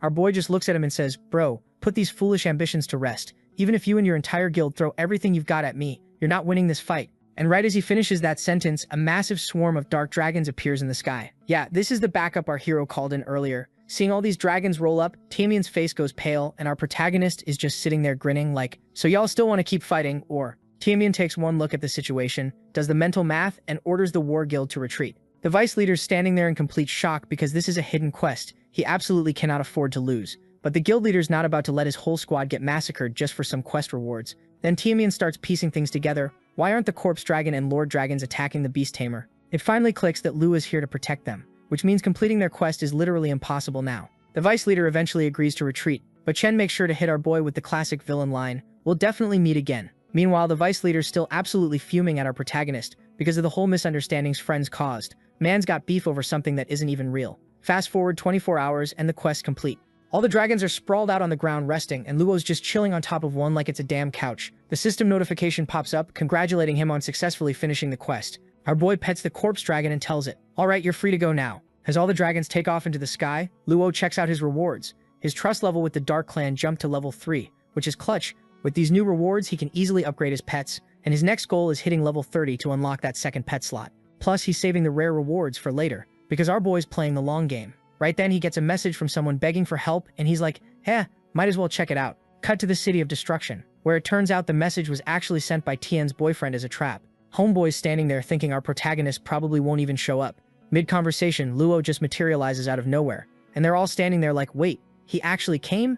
The vice leader immediately calls for the main forces while walking toward our boy, declaring, "We're definitely killing you today." But Luo is not even paying attention to their threats. He just looks at the vice leader confused and asks, "Yo, why do you keep saying I'm stealing your woman? I literally don't know what you're talking about." This just makes the vice leader even more mad because now he looks stupid. Then the bigger idiots show up too. He tells the vice leader to chill out, saying he'll handle our hero himself. Then this man has the audacity to offer our protagonist a spot in his guild, which absolutely pisses him off. Chen extends his hand like they're about to shake on it, and Luo just smirks and says, "You're underestimating me." Chen's expression changes completely and he's like, "Wait, are you seriously challenging us as enemies right now?" Suddenly someone yells from behind them, "Don't mess with Luo." Everyone whips around and there's Luo Yao with his Supreme Guild homies posted up on one side, and Sujin's got her whole Misty Pavilion crew on the other. Both squads are basically saying, "Try us" to anyone who even thinks about touching Luo. The vice leader's just standing there looking nervous as hell, while Teen tries putting on his big boy pants, talking about "Don't mess with us. We're second place in the province." Yao straight up laughs in his face and goes, "Bro, I'm better looking and richer than you." Then Sujin Yan steps up, looking absolutely ready to catch a murder charge, warning everyone that if they so much as breathe on our boy wrong, she'll personally show them what Misty Pavilion's all about. The War Guild vice leader's doing some quick math in his head like, "We can still take them, we rank higher." But TM actually uses his brain for once and is like, "Bro, we should not fight right now." The vice leader's still on his tough guy BS though, really wanting that smoke. That's when Tian hits him with the reality check. The professional competition's coming up soon, so starting beef over this petty crap is just dumb. Even the vice leader has to admit that's straight facts and apologizes for not thinking it through. He's also low-key wondering what kind of connections our protagonist has if two whole guilds are ready to square up for him. Meanwhile, Tian's still plotting on how to recruit Lu for himself. Once the war guild finally bounces, Lu Yao immediately turns to our hero, asking if he's good.